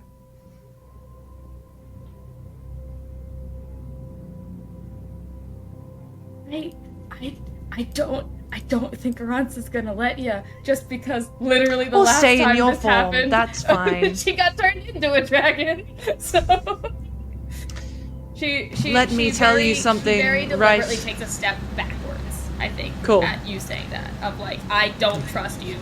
I don't know Cool. who you are, hence I do not trust you. To which she'll now switch back to common and address the both of you and say, wise not to trust those that you've never met, even if those are attempting to help. Is it a mind thing, Aransa, or like do you need to feel loved right now? Is that why you did it? And like you feel I'm here for you. We had this talk earlier, and I could play a song if you'd like. I know some dragon metal that would be absolutely amazing that I think you'd love. It's about I think Aransa, in taking a step back, given how big they are, kind of runs into the wall or runs into the ceiling or something, like and jostles some stones around, and ends up it's very clear that they're like very antsy at the moment, but they're a lot calmer than they were immediately post dimension door. Like their form has settled, they have kind of settled. They look confused more than anything. And I think you asking that, they kind of look at you and just are like, I don't understand. But in this like kind of growly, very like hoarse, draconic roar. Have you? Because you didn't tell us that this had happened, like above table. Mm-mm. You didn't tell us that this had happened before. Mm-mm. So Garnlow would kind of walk around and get closer towards our new friend, so that way you're looking at both of us. Have you been here before? Last night. That's when this happened the first time. And you looked like normal, not so bubbly Aransa last time I saw you before this, so you obviously changed back. How did that happen? It just did. I drank this. Someone showed up and went, here's a ritual we do, and I drank some blood, which was kind of weird, and then I turned into this, and then I turned back, and I don't know. You drank ritual. There's no way the Aransa that I knew drank ritual blood from a random stranger. Actually, no, never mind. If there's any of my new friends I've made, you would be the one to drink ritual blood from a stranger. Okay. Maybe it's time-based? Some spells take a little bit of time to wear off. Maybe take a nap. Preferably not here so you don't crush everything. Don't leave now, though. I don't know this person, and I don't know what they... What's your name? Doesn't matter. You know the joke that I'm gonna go with here, don't you? I wouldn't be, and he's gonna grab his instrument and just strum it. I wouldn't be me if I didn't start calling you doesn't matter. You can call me whatever you want. just starts strumming along, and he's just like, I will call you new friend. Is that okay? Works for me. Okay, Were new you friend. running from something? What made you seek refuge? Or That's- escape? It's the dragon friend of mine. I didn't want them to do this in the crowd that we're having over. Can I see the crowd from where I'm at? You can, if you look through the crystals, you can kind of see like a small sliver of the crowd in a couple different spots, but it's just not like where you're at. There's buildings and crystals in the way, but otherwise you would normally be able to guess. Okay. I'm just going to point in the direction I do see people kind of gathered in area-wise. Just over there. We came from that direction. I didn't want my friend to kind of drag it out in front of them. Things in the city are changing. A quiet snort comes from Aransa that just says, thanks. Some might argue for the better. Some might argue for the worse. But one thing's for certain. Nobody... Well... Not everyone is guaranteed safety.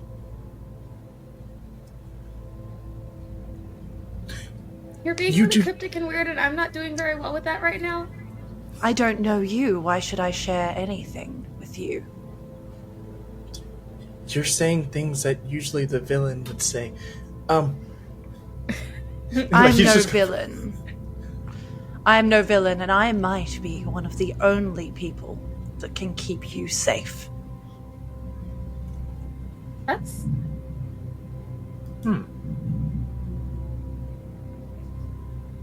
What do you mean?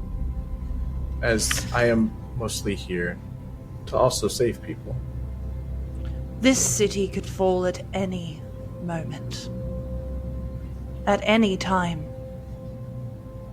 What if you could be spared? You and those you care about. We're currently working on that. Like we know that the city's gonna fall in 3 days, and we have a tree that we're gonna grow. It's gonna be a really, really big tree. It's gonna be beautiful, and it's gonna have like a lot of like flowers Time, and... effort, energy. Wasted. Aransa lowers their very gigantic head right next to you, Garnlow. Just goes, the city's gonna fall? Oh, yeah, I was supposed to talk to you guys about that. But, I mean, look at you. If the city falls, you're going to be fine. Look at those wings. If anything, you might be able to save a lot of people with just, like, them. And he looks at his hand. No, never mind. I don't think anyone should ride you. You could at least save some people by going out and telling them that the city is gonna fall. You're a very friendly person when you're not. I could save you. Yeah, that's what we were talking about. You saving us. You have a plan? Or 2, 3, 4, 5. But here's the thing. I don't necessarily need a plan. I have been around for longer than you even knew consciousness. And I will be around long after those who choose not to be spared are gone. As you look at this figure's eyes, these blue, bright eyes almost glint, kind of like the same light off the crystal that you glance at outside. Okay.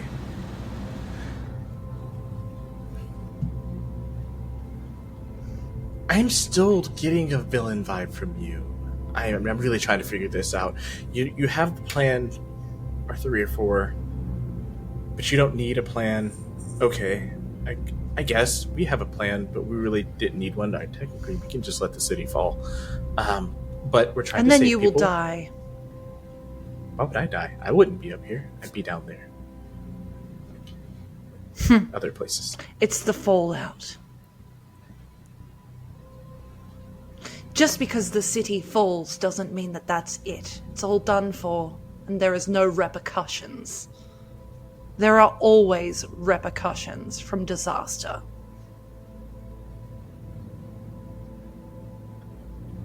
So you could save them after? Even if, say, we fail? Maybe. Here's the thing. I've recently learned that people being cryptic usually means that they can sometimes mean that they wanna secretly turn you into a dragon.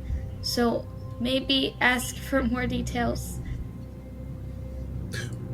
Wait, does less details mean I get to turn into a dragon? If less details, as you think. Oh. With me, Garnlow, you can become whatever you want. And if dragon is one of those things, then go right ahead. So with you, I could be something or someone that could save their friends? You wouldn't need me to save those you care about. Well, you would, but you wouldn't need me to do it for you.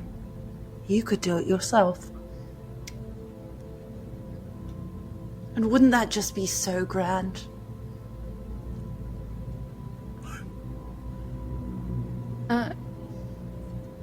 Eric, quick cue.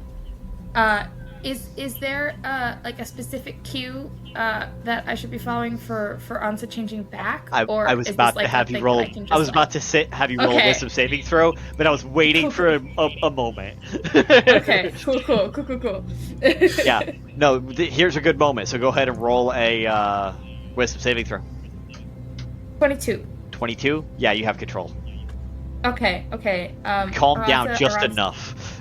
Yeah. I'd like to think this conversation is happening like Emily is standing across from this entity is standing across from us, and then Garnlow is standing in front of them, and then Aransa's just gigantic dragon head is kind of right next to like on the floor like a la cat right next to Garnlow, and Aransa kind of pulls their head up and like the presence behind you, Garnlow, seems to shrink a little. As they seem to slowly be kind of they're kind of glowing again in this sort of molten metal kind of way, but it seems to be slowly shrinking into a vaguely humanoid-y shape before it settles back into Aransa's normal humanoid form. Okay. You look more comfortable that way. That's a lot. It's a lot better.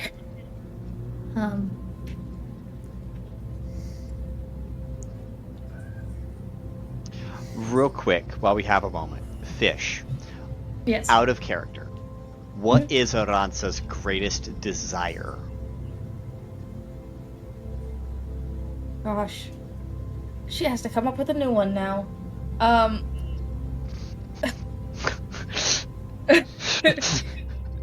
If there is not one, that's fine. But that's a question that I need to ask. Okay, because I think as of last night, her greatest desire was to learn as much about the nonsense as possible, was to like be in the know and be out of be in the loop that she's been kept out of her whole life. She wants that less now. So I think right this moment she doesn't really have a thing that she actively wants aside from just to no longer have to deal with this anymore. even that is more of a factor of her lack of understanding of what's happening rather than like something she actively wants. And I think over the course of whatever this is, she'll settle into whatever her next. It's a subconscious want. Yeah. Okay. Absolutely. Yeah. Perfect.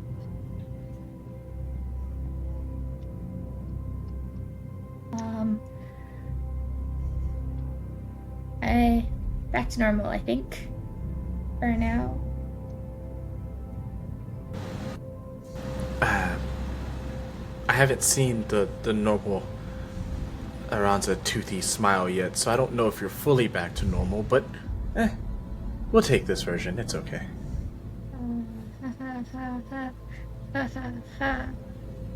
She's gonna very hesitantly like friend punch your shoulder, but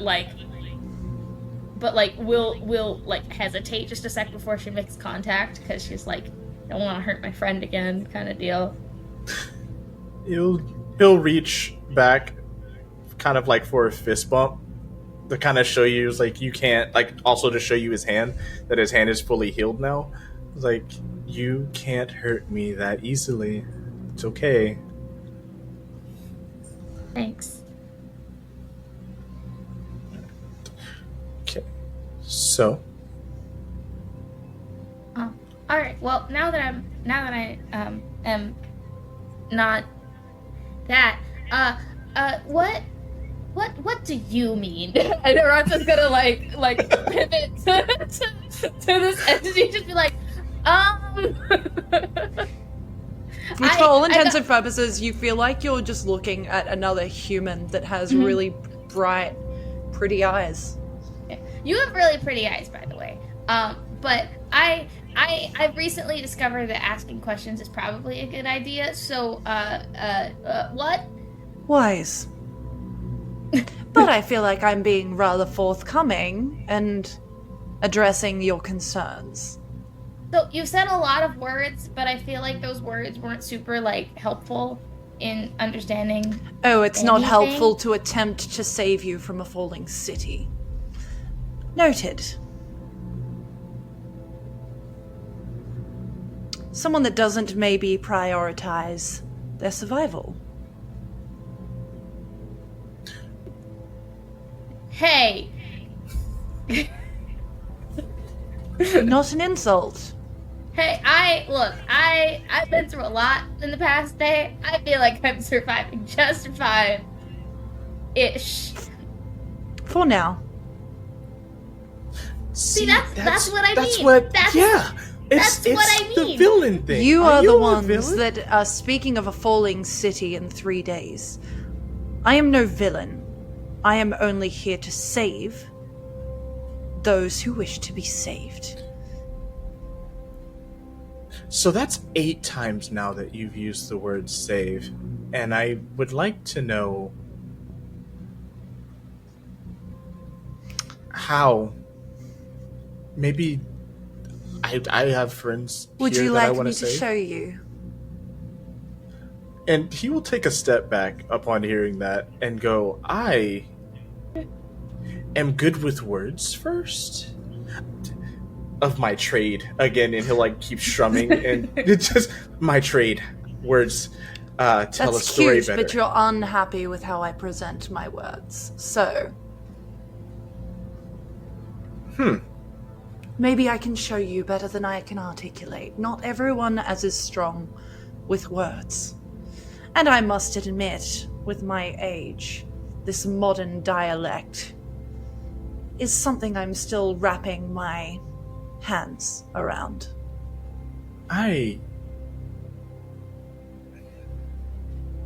You seem to be really touchy. So I don't want to touch you. Oh. Okay. What would be the way you would like to speak? You did want to touch me though, so we're a little. I was going to take you out of that form, but I guess you did so yourself. Impressive. There's a compliment. There you go. I don't know how to. It doesn't feel like one though. Anyway, let me show you. And she clicks her fingers. and before you, the scene, like this area that you were standing in, entirely shifts. Almost like gravity, like, shifts for a moment. It's like kind of trying to catch your senses. Aransa immediately tries to, like, shrink into themselves of, like, nope. Not again. Garnlow, you would see yourself back to you.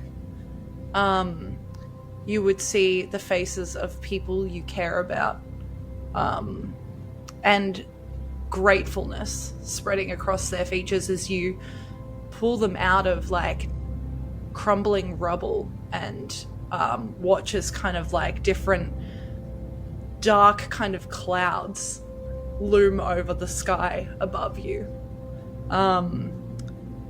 You hear people thanking you, and you see that the version of you before you is strong and powerful, and there is a respect on these people's faces and a relief that you're there. You also see Aransa as one of the people that you help. The only difference, aside from almost this extra level of strength, both emotionally and physically, is that just on your side, almost like on a belt or something, this small crystal reminiscent of the ones out in the city. And then that vision fades. And you see peace, calm. What would, like, Garnlow's ideal, the city has fallen but we're all fine and everyone I care about, like, kind of like happy ending be? This is gonna be weird to say. Kids Next Door type, big tree, city in the tree, looking up, watching everybody swing around and, like, jump from places to places, having, like, a great time, people swimming in the waters underneath, and everyone just living a happier kind of set life in that area. You would see these giant trees under this twilight sky. Clear night. But, like, all kind of end of the day vibes. And you would hear the laughter of people around you. You would see, like, an older couple sitting outside of their home, sipping on a beverage, like, sharing a moment together. You would see a couple of children running around playing tag, and hanging from the trees, kind of like casting light over this area that you yourself are kind of seeing from your own eyes. You're not watching it from third person. You see these, like, fairy lights hanging amongst the trees, and they are all these little blue crystals.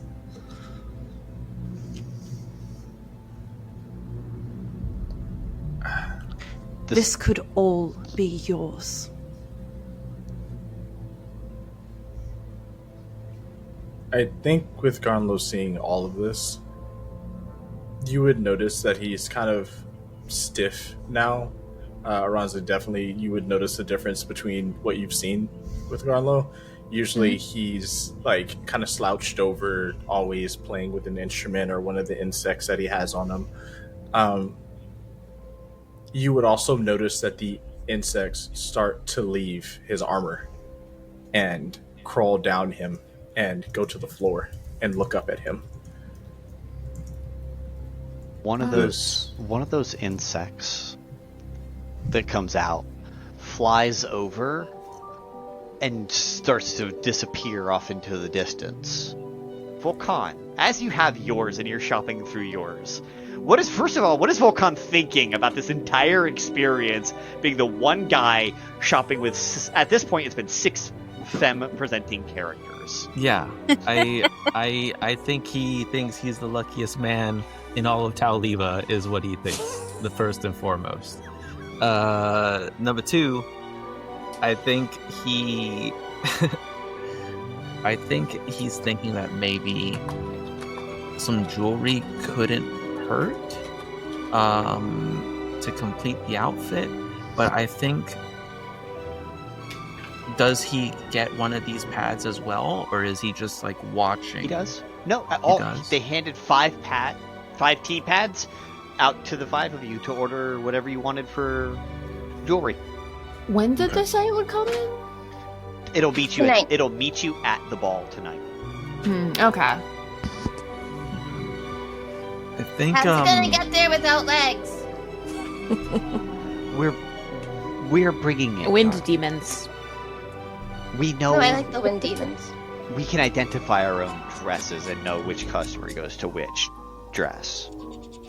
Because of the wind demons. Truly. I think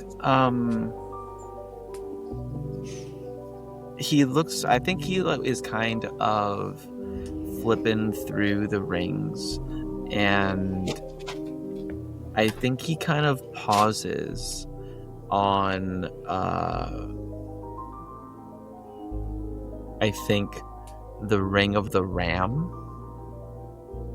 And I think it's not usually kind of like his style or aesthetic, but I think he kind of pauses at it and thinks that like it reminds him of Sauce and her horns, and just kind of, hey, you think I could put an order in for one of these maybe? And just click add to cart and it will do that. If you need to make a modification to it, there are options there for custom engraving or anything you should like. If you want to double the horns, we can do that. Yeah, I think I might like that, but maybe just give me a minute here. And he kind of like starts to like look through the different jewelry options. Okay. But they can basically make the ring of the ram the ring of Sauce, and essentially double the horns and make it so that it has 2 horns like Sauce, 2 sets of horns like Sauce. Sure. Okay. While Vulcan is continuing to shop and because he's not from Tel Aviv and didn't know about the add to cart button at the bottom of the item, we're gonna go on over to Cass. What are Cass's thoughts about the outfit, as well as what jewelry is she looking at going with this? Cass definitely needs a necklace or a headpiece or something to bring it all together. There's a wide array of customizable options from a diadem that, like a little circlet that has one piece in the middle, almost like a central horn, to a 3-setter, to one of the 3-piece horns. They've got tons of different varieties of options. I definitely think like a diadem type thing, but instead of go up, they go down, so it's like the whee. Inverse. Okay. Yeah. Whee. Love it. Like a V. Yeah. What kind of gem would Cass be selecting to put in the middle of this? It's got to be a ruby. She's got an aesthetic. Red, Ruby? black, white. Fabulous. So you're picking the white gold V diadem with a ruby in the center. Yeah. Awesome. Okay.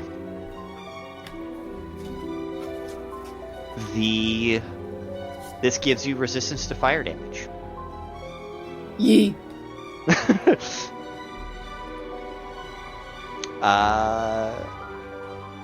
And let's go on over to Jaden, because Sauces is going to be interesting as hell. I just know Sauce. Sauce is going to be shopping through all the shinies and is saying plus add to cart, all of them. Things are going to be filled. I'm already planning for it, so just like, oh yeah, oh I bet she would like that. Yep. Keep going. Jaden's gonna go spikes spikes. Get a cap for her tail, rings for her tails, rings for holding in her hair. Okay. Very like changing her hair to be like dreads to hold the rings. Yeah, Sauce has a bunch of rings and she's random also looking things for braided into armor her hair. pieces. So I'm glad that Jaden is adopting that. That's very cute. Sauce like squeals and tippy taps in the background upon seeing this. Mm-hmm. In Jaden's mind, she's like, I have to get level 3 friendship. gotta get there. At this point, Sauce, I think a level 2 is appropriate. For 100%. After braiding the hair to look almost exactly like Sauce, yeah, that's a level 2 at this point. It's like, yes. Okay. But, so you're just getting a bunch of, like, dread rings. Okay. Yeah, dread rings, like a cap for the tail, and chains with more rings up to the base. And then, like, looking for, like, an armor piece to go on her shoulder, something spiky-esque. And definitely, like, a cape or something. That I've got authority and I'm bold with fashion. On your one side, it's a side pauldron with a little with a capelet attached to it. That is a little capelet of billowing, so it just magically keeps billowing at all times, regardless of the wind.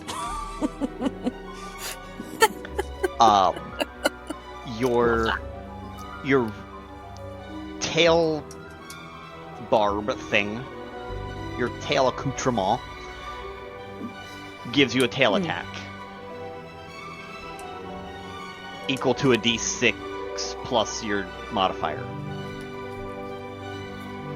Strength or dex as appropriate. Your hair baubles, they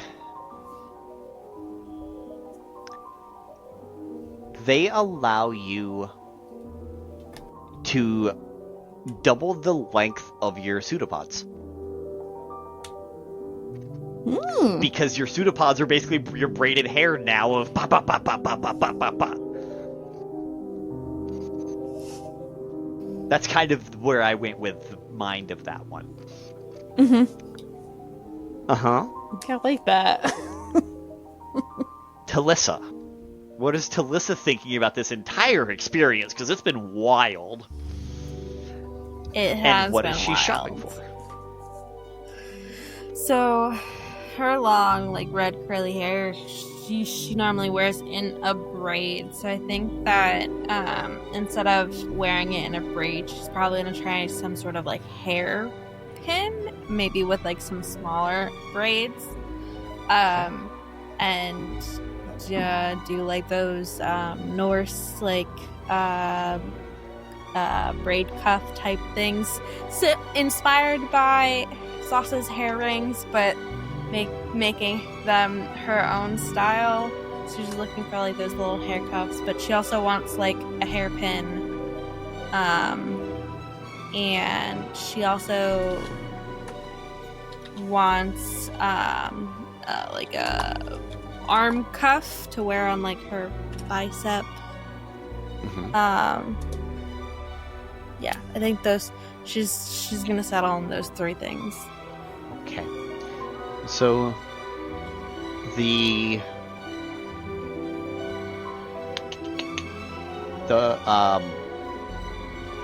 needles the hairpin that you get looks like a shrunken rapier. I thought you were going to say a shrunken head.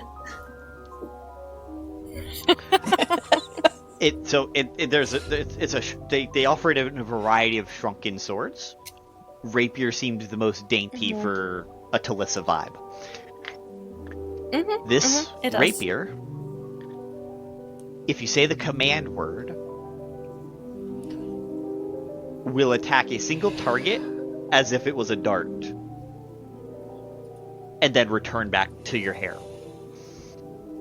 injecting poison that you load into it. What? That's just sitting here like we're geared up for a really violent party. Seriously. Just in case someone gets... Taliba knows how to party, and these guys know that. We are going to be glam, but we are going to be deadly. Cass is looking around at all the dresses and the surprise weapons, and she's going, I feel very exposed. I need something of protection. Bracelets of protection would be lovely, actually. And did you say you got cuffs? Like a cuff for like her up on your bicep. Arm. Bicep? Yeah. Okay. Yeah. So these bicep Yeah. ones are essentially the bracers of defense. So they give you a +1 AC when you have them on. And again, none of these need attuned. Could I get something like that, but as like a bracelet? Of course. And brings you over a bangle of protection. Thank you. That allows you to add a D4 as a reaction to your AC. So it's kind of like a pseudo shield spell. The little hair cuff things for the braids. What are those? Okay. So the little hair cufflets for the braids. Originally, your dart only would have had like a 15-foot range. It'll give you a 30-foot because you got the range extender with it. So 30-foot is your range that you can poison dart somebody. Okay. Terrifying. Perfect. I don't think Sauce has ever bought clothes. No, but she likes trinkets and jewelry. Yes, but I've been doing the what everyone else has been thinking about this experience. What is Sauce thinking about this wild experience of buying clothes in a store? This is actual blasphemy to her. She's like, she's used to just being able to like either find, source, or like make fabric. So like the concept of paying other people to use their own fabric is completely foreign to her. So she's definitely like on edge in the beginning, but then like upon seeing that really cool light up fabric that is like basically like her being naked, she's like, okay, Maybe not all clothes suck, but I'm still very wary of them. And very wary. What pieces is Sauce picking out, and what is Sauce's vibing of these so many. things? She's definitely getting a bunch of rings to be able to like put on her horns and stuff. Like, it's not depicted here because I haven't glued my nail studs to them yet. But like, she has like a few like kind of like my thumbnail where it's like a gradated type of gems, like like stud like going down here, just like that section of porn. I think she's like probably asking if they can like touch up like the gold tips or the silver tips on both sets, and she's definitely getting those friendship bracelets as she mentioned, and I think she wants like a really weird experimental piece of jewelry, like not like an ear cuff because she has like little satyr ears. Yeah. But like something weird. Okay. So to start off with, your horns, by them doing all of this thing and them doing their magic that they do with their enchanting everything, you now have a gore attack and a charge action that you can take. So if you move 20 feet, you can gore somebody, and it does basically Minotaur gore damage. Hell fucking go. Especially with that amount of horn, yeah. Right?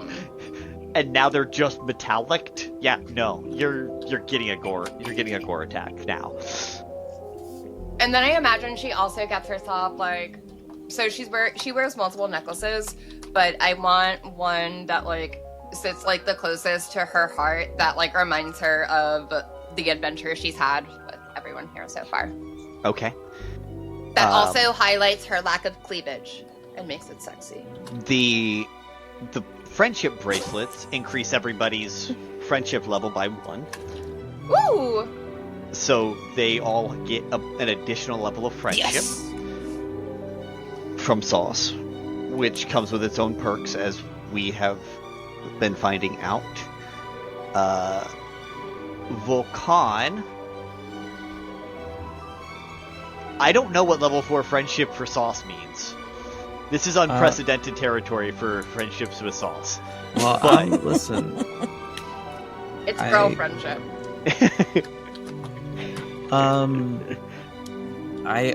You know what? I intend to push it up to level 5, but okay.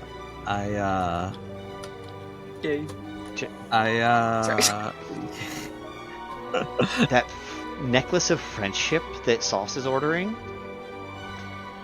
Sauce, if you have at least one friend, one of Sauce's friends, within 30 feet, you gain an additional die of damage on any attack you make. Let's go. Anything that you do deals an additional die's worth of damage. It is the friendship is power. It is the necklace of friendship is power. Like about to become a problem. Or am I giving you these things because you guys are gonna need them? Look, I'm ignoring that very blatant fact right now. What me? And let's jump over to what Vulcan is ordering before we get back to the unique item for Sauce. So I think for Vulcan, for himself, I think he liked the aesthetic of the Ring of the Ram, but functionally, I'd like it to be, kind of with 4 horns instead, but I'd like it to be a Ring of Evasion. Okay. Right. Easy. And then I think there's a moment where Vulcan was like going through and like sees. You definitely heard Sauce. Like she thinks she's being really sly, and like you can't hear what she's saying, but she's doing that while like pointing at something and then like looking all around with really wide eyes and while then, getting tippy tops. Like 0 stealth whatsoever. The little bell is jingling because she's bouncing up and down. Also, Jaden, you're getting rings for Sauce to like adorn her horns, right? Yeah. So here's how I actually. So here's what I picture is Vulcan's like he's going through the tablet and he like has the moment of seeing the Ring of the Ram and like it reminds him of Sauce, and he goes to like get her some rings. And then overhears like Jaden's like, yeah, we'll just get all the rings and put them on her horns. And he's like, shit. So he swipes away from the rings, and then he's like, well, maybe I can get her a necklace. And Sauce is like, friendship necklace, and he's like, fuck. No, that's not about the friendship necklace. The listeners is not about the friendship necklace. Okay, so then point stands. Vulcan's like, God damn it! So swipes away again. Jaden will just see Vulcan and she'll like point to her legs and then angle her head over to Sauce. I'm very. Are you guys having seizures? Just scoot they over. are. Yes. Sorry, it happens occasionally. Cass is here too, witnessing this entire thing. And hold on, this is slide over. He can't say, so he's gonna point to a hair clip, but he can't order a hair clip because he's bald. So, alright. Alright, so he's gonna point at the tablet. I think I need to go to the bathroom really fast, and I'm just gonna you just set my hear tablet say, down. Good luck. go pretend I need to go to the bathroom. They give you directions to the bathroom. Okay, cool. The two helpers have wandered off while you guys are ordering the jewelry. They're not there unless you call them over. Okay. I have ideas for said Clippy. Okay. But I think that is the point of the scene, is him going, rings, no shit, necklace, no shit, and then calling for help to order a hair clip or a clip, because he's bald and that's suspicious. Okay, so you buy a secret item for your beard. Suspicious. Don't For your beard. Love it. Right. I guess I could have done a beard clip. God damn it. Whatever. Yeah. No. That's the cover. It's for God fucking damn it. Okay. Shit. I could have because you call over the one person who also does not have hair. Yeah. No, that's Yeah. Okay, it's fine. No, it's a beard. Yeah, it's a beard. No, it's a beard clip. Shut up! It's a beard clip. I'm ordering a beard clip. Don't worry about the price. Okay. And back over to Jaden as you go to the bathroom and stop off to get directions from the staff. Is there anything else I can help you with? I was wondering if you knew any crafters that were available during this downtime Only in my activity. cousin, who is doing the jewelry that you guys are ordering. Did you want a custom piece? Yes, I would love a Fabulous. custom piece. Can I provide Of the course. materials? And I'll probably do something that's probably just concerning to this lady, which is where I will produce my my glass container from inside my body, and I'll take something out of it. Okay. And hand it there. So you Can I make that into something? I'll write down the Of details course. for you. I will be happy to pass it along to our cousin. Thank you. And Sauce, you go to the full body jewelry section, and you see that they have where you can essentially do like these necklaces that are also arm bangles that are also tied around the waist. Like, you've probably seen them, but it's wearable, Like the chain body vest jewelry. type of thing? Yeah. Like the chain, like pauldrons and stuff? Yeah, fuck yeah, that's exactly what I was envisioning. It's experimental as fuck, expensive as fuck, but Jaden's paying, so it's fine. Sauce would never think twice about it. Sauce doesn't understand the concept of money either. Correct. Even though it says 100 She million. does not understand Neither does currency Jaden. whatsoever. She No. thinks she can pay in glitter, like, and friendship, and she's realizing now very, like, slowly, why is everyone mad when I offer this? But this jewelry it does not grant you any magic at the moment. Does not gain you any benefit at the moment. But you can feel that it is made of a divine or celestial material. That's fun. So it might interact with your new fancy demigod mode. That's really cool. So That's really cool. Do they have any cool, like hoof adornments also?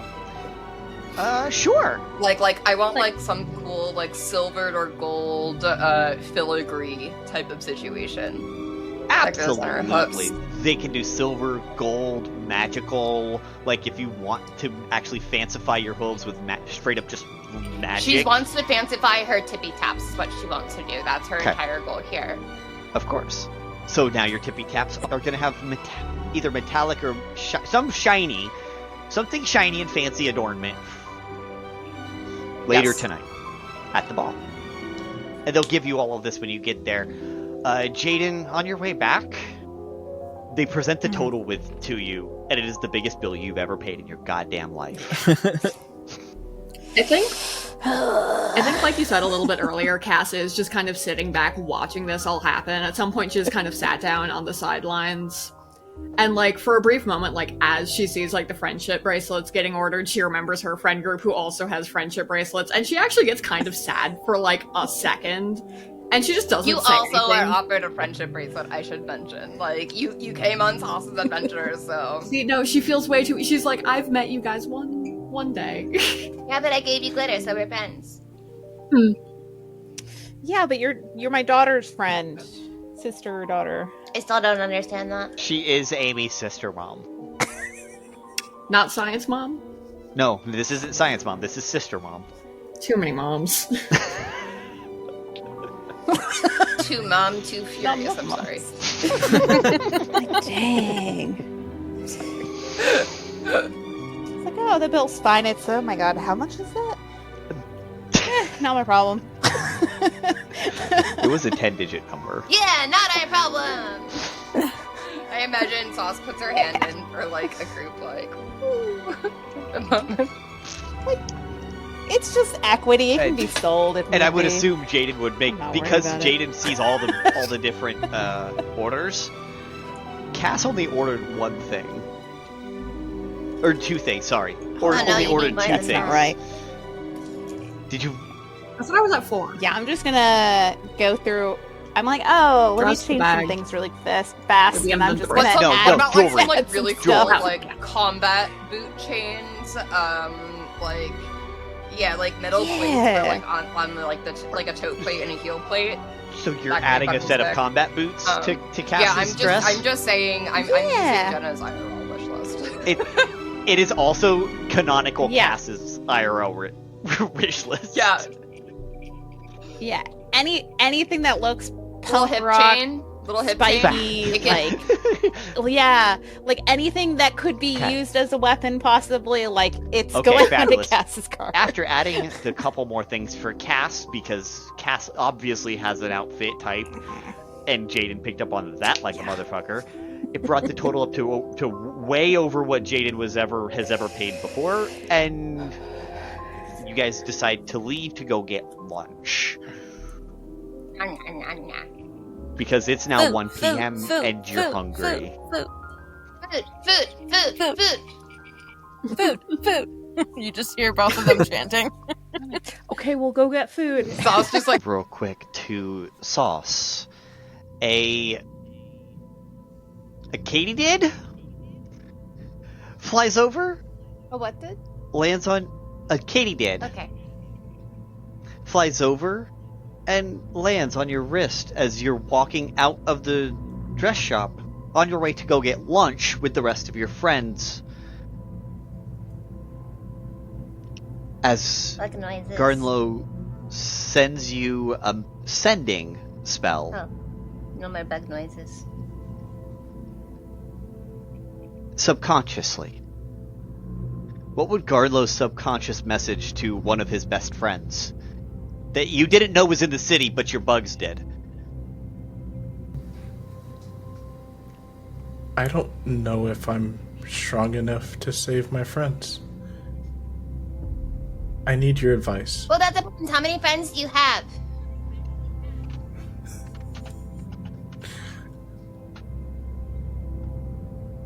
A lot now. Oh my god, same. Okay, so great. I have so many plans, approximately maybe even 47. I'm not too sure yet. I'm still developing plans 41 through 46B. There's like 47A, even though like 46C is not finished yet, but like we're still like consulting on like all the different plan people. Hi! Hello, we haven't really talked that much. Hi. What's up? You Hi. sound sad. I don't like that. That's not nice. Is there a way I can help? Well, actually, yes. I think you can help. Would you be okay with traveling? Oh, fuck yeah, I travel all the time. Like, sometimes I'm like, zip, zip, zoom, zip, zip, zip, zip. Alright, well, let's You can get also you travel to with Zip trees. Zoom. We don't have any trees here. I can grow them. Can you grow a tree where I'm Probably. Where you at? The quarantine zone? Oh, fuck, you got into there. I tried getting my giant jack-o'-lantern in there, and they were like, no jack-o'-lanterns allowed. And I was like, wow, that's really rude. Why would you judge a jack-o'-lantern based on its face carving? And then it was like a whole conversation, but but inevitably we were kind of successful, but then it was like really brief success, and then we came back, and then it was a whole thing. Yeah. Anyway, so that's where you are? Okay, that's great, because I've seen there. Yeah, he's gonna offer a dimension door, so he's just gonna be like, that would make it easier, I can send you a door? Okay. And yeah, he'll just open a door right next to his lift, and you'll just see a black door appear in front of you. I put some glitter on it before opening it. Thank you. You're welcome. And the glitter appears on the opposite side as this black door right next to Garnlow's on the other side. So it's Aransa, Garnlow, a door, and then in front of you guys is the entity. As the door opens, and Sauce, the 6'7", when you include the horns, because you gotta include the horns, it's respectful, satyr, walks right through this door. I would say it's more of like a strut. I was gonna say pounces, yeah, but like bounds. a little like. As you tippy tap. Let's be real. And you're confronted with the scene before you. Wow. Yeah, I feel like you would be walking straight into this idealistic, beautiful kind of vision that has been created. No, that's not true because my family's not here. As you say that, you see your family. Is it my interpretation or the voice's interpretation of family? Ooh. Whatever 3 or 4 people that you first think of when you think of the word family, that's who you see. Interesting. So do they all have probably to the be people Chaosities. specifically? No, Okay. but you would understand that their presence is there. The first 3 or 4 things, entities, creations that come to mind.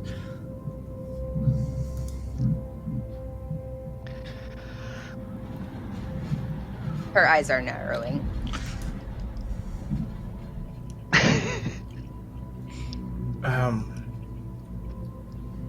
The fuck is this shit? This is Sauce. Yeah, no, that's me. I'm talking about the other. Oh, sorry. Hi, I'm Sauce. The fuck is this shit? And points to everything else happening around out of her wave. It's I'm not calling you what guys shit, by the way. life just could to be like. Are they a good guy? I mean, I'm sure it They're depends my who you bestest ask. If friend. you ask the birds, they're gonna say no. Well, I'm asking Garnlow. Oh, okay. He's not a bird. No, we don't like Yeah, birds. he's pretty different from. I mean, I guess I haven't seen that many birds. Yeah, good. I don't know. The world is pretty big. You could look like a bird. Depends on the bird, I guess. He instantly goes from that stiff to turn his shoulder, look over his shoulder, what type of birds have you? Okay. I don't know. I This is- turned into a dragon yesterday. The world is large. It's fine. Sometimes too. Is it do you drink? Do you breathe beer? What? Transforms into dragon. What the fuck? I mean, I knew, but Little beer fountain. You know what? In the air, and then transforms back into Sauce, and does a little pose. Aransa's Impressive. just standing there, jaw on the floor,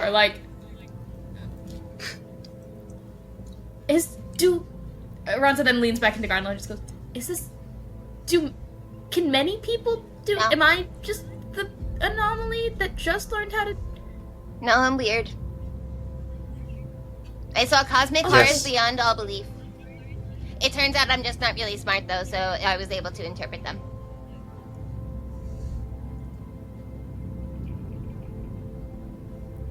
Okay. Yeah. You know, if I wasn't dealing with... We could probably be friends. Oh, we will be. I think. I mean, if you want to be, like, okay. Maybe later. You tell me. Maybe later. There's no rush on the choice. Friendship, you know, no expiration date. I say. That's such a smart thing to say. Do you like glitter? I like that. I like that as a thing. Sorry, what did you say? Do you like glitter? I mean, I've seen it. I've seen other people. I've never had glitter. Incomprehensible screeching noises. And Sauce will just be like, "Do you want some? Do you want some? Do you want?" No. Only if you want them. And it. If you don't want to decide a favorite color, I can give you like a 3-piece glitter pack.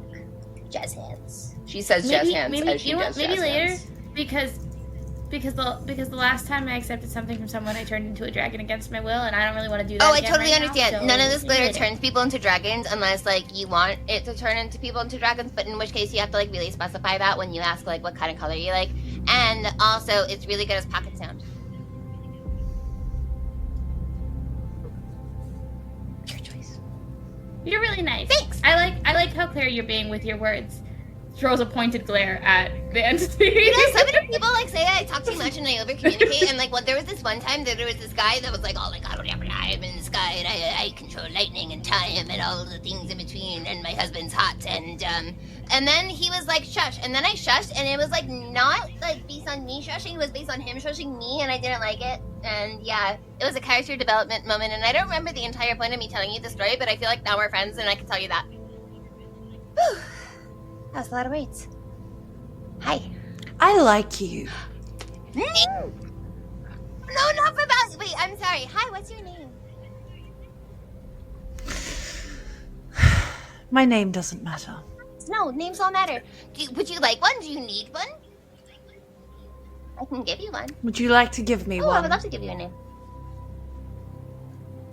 Sure, if that's what your heart desires. Well, no, my heart desires way too many things to ever narrow it down to one thing. Well, if this is one of those things, go right ahead. It's been a long time since I've had a name. That's very specific wording.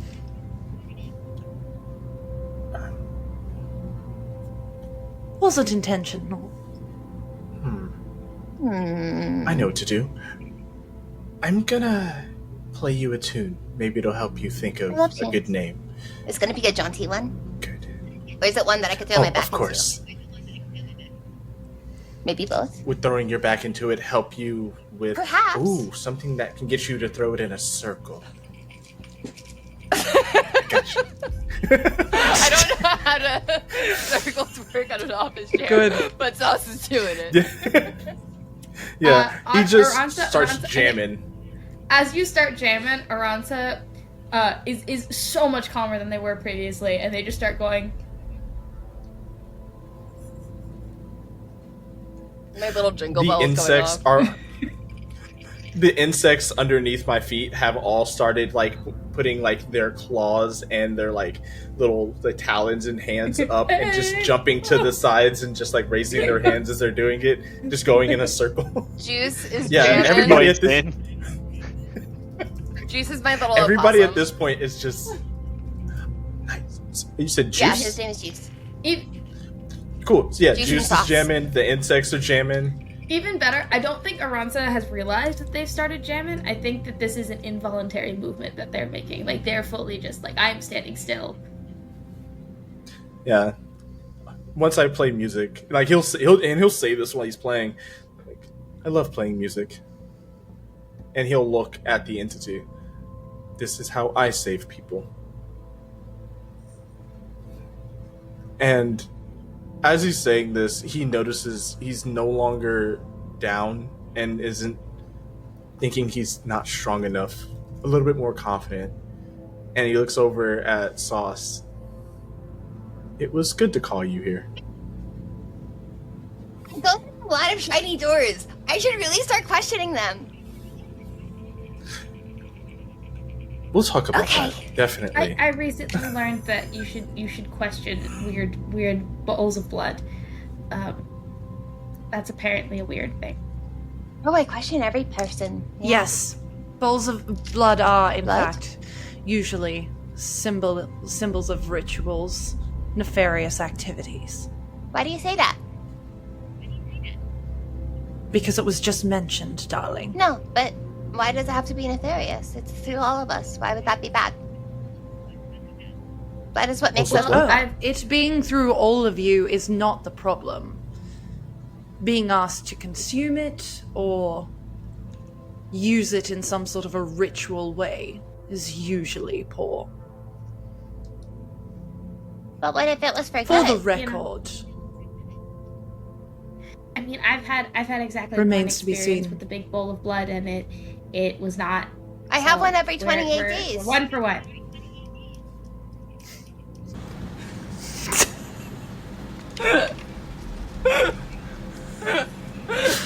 Oh no!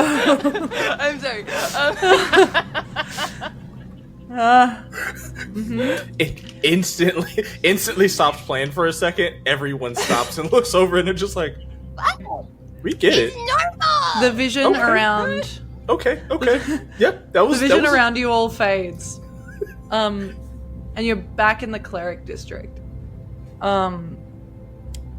And she will look at all of you and say, if honesty is what you value, then two things. I don't remember my name. It was given to me long ago. Sorry. Yes. Lack thereof, singular identity,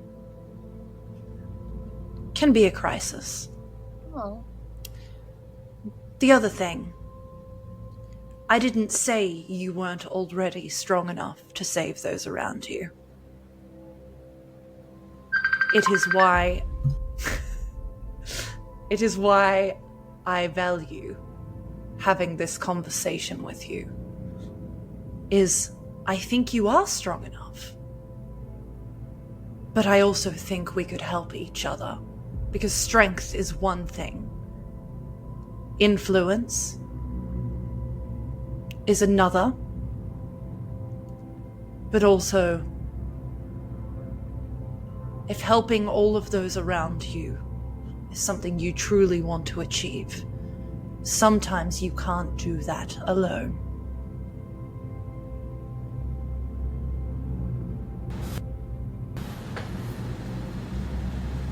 I want to help.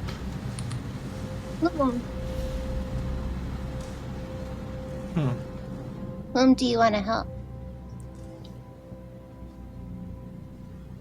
If I may ask. Hi. All sorry. of you. Hello, Source. Hi. What's up? All three of you.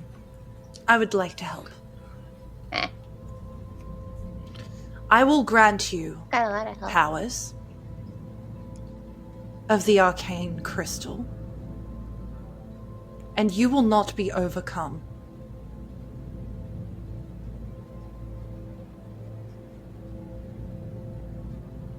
It will simply empower.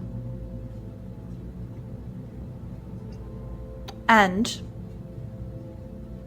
if you choose to, you can empower those around you also.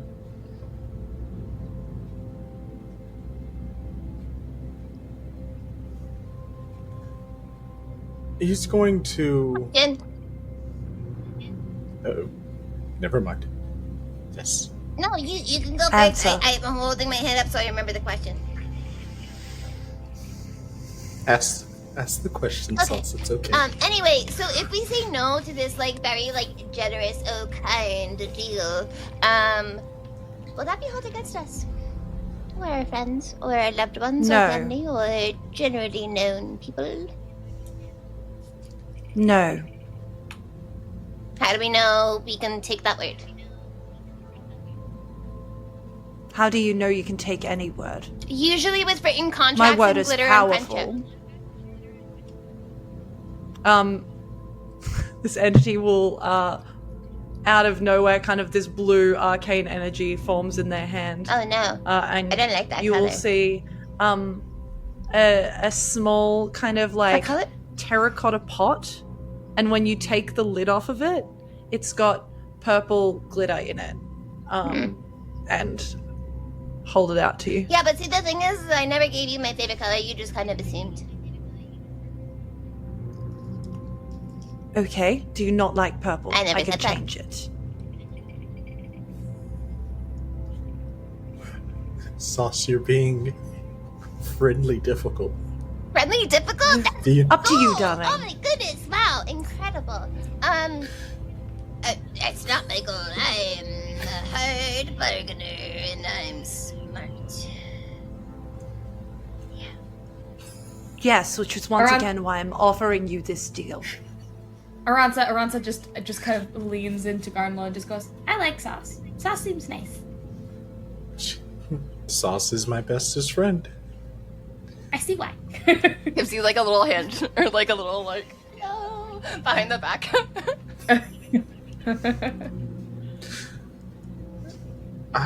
You can choose to just leave. That works too. Are you But amenable? I you learned will this not- word yesterday. It's a new word. Anyway, it was the word. Anyway, are you amenable, as I was saying, to us perhaps taking approximately? Oh, kind of benevolent GM. How many hours are in a day? Is it 24? 24. Okay. Are you perhaps amenable to us taking the next 24 hours to consider your deal? I will not be here in 24 hours. It's very ominous, you understand. I have places to be. Yes, I do. I will be elsewhere in the city. There are a couple of people I need to see. You have like a phone number No. or something we could call in 24 hours? That's fair. I also don't have a phone. This is I mean, on the I don't table either. now. I mostly... Sauce will just like pull Yeah. out a bunch from her bra of holding that she's pickpocketed off random people through the festival. Well, one moment. There's Sauce. 3 of them vibrating. He's gonna grab 2 if you're okay with it.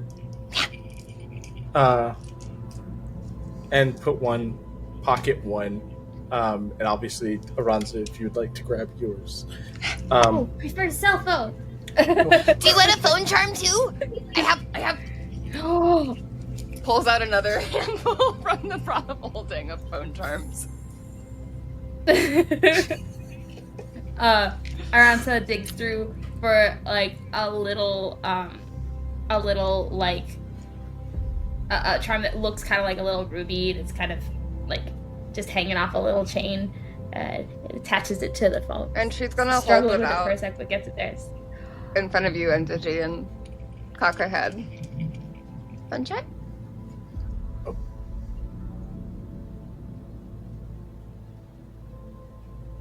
You get to choose which one. Who was that to, sorry? You. That was to you. Oh. You're holding out a phone? A phone to or me? your phone charm if you would like one. Look amongst the 3 of you. Takes I'm the poking phone. buttons at this phone that I've never seen, just like listening to the weird beeping noises. If you type 80085, it says boobs.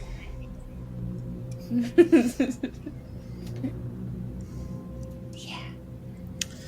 That's the secret password to everything. I would encourage considering taking this deal now.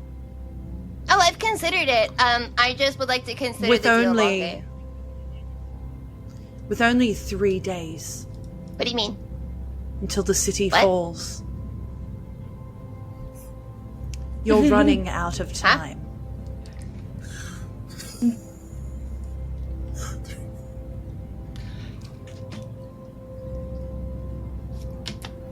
We did kind of just move past that. Just Yeah, Sauce the is like city's stomping falling. her feet on the ground, being like kind of like in an elevator to see if it drops. Be like, It seems pretty steep, but what do you mean it's gonna fall? Okay. Yeah, Sauce, the thing that's holding the city up Yeah. is soon going to be not holding it up Okay, but anymore, what if we get a and new then it's thing? just gonna... Have we gone to the Things store? www.things.com. Is there a thing store? Can I get Probably. to it on the new There's gotta phone? be. Press the What internet if button. I Don't worry told about the you- $40 charge. What if I told you with your help, the three of you, upon taking this deal, we might be able to make that happen? With my help, anything can happen. That doesn't mean I'm If gonna you take just your deal, believe. though. I've gotta weigh my options. I'm a popular gal.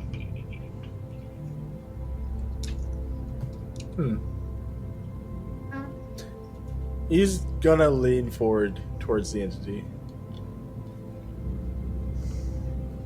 You can help me save everyone here. You can help us save everyone here. I have some friends that I want to make sure. do not fucking put me Especially on the that one list. Do down not there. fucking put me on that list. I fucking swear. Don't you dare put me on that list. Above table. Above table. I've already saved you from one list. I'm not gonna twitch you on another. It's just gonna lean down. I have some friends that I want to save. Maybe not in the way that you save people up here, but much like your image that you showed me. Lem, as you walk in, Jedediah is behind the counter, hit with his apron on and a little hat, and he's just like, "Oh, Lem, welcome back. That was awful quick. How'd you get through the crowd so quick to get back?" I am going to cast Enlarge Reduce and reduce him in size.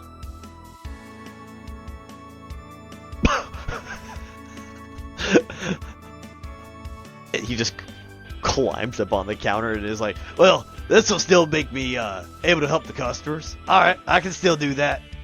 I just don't want to deal with him. So as he climbs up, I'm just going to shove him over. Oh, if you didn't want to talk, all you had to do was say so. I was just welcoming you back into the shop like we're supposed to. I ignore him. All right.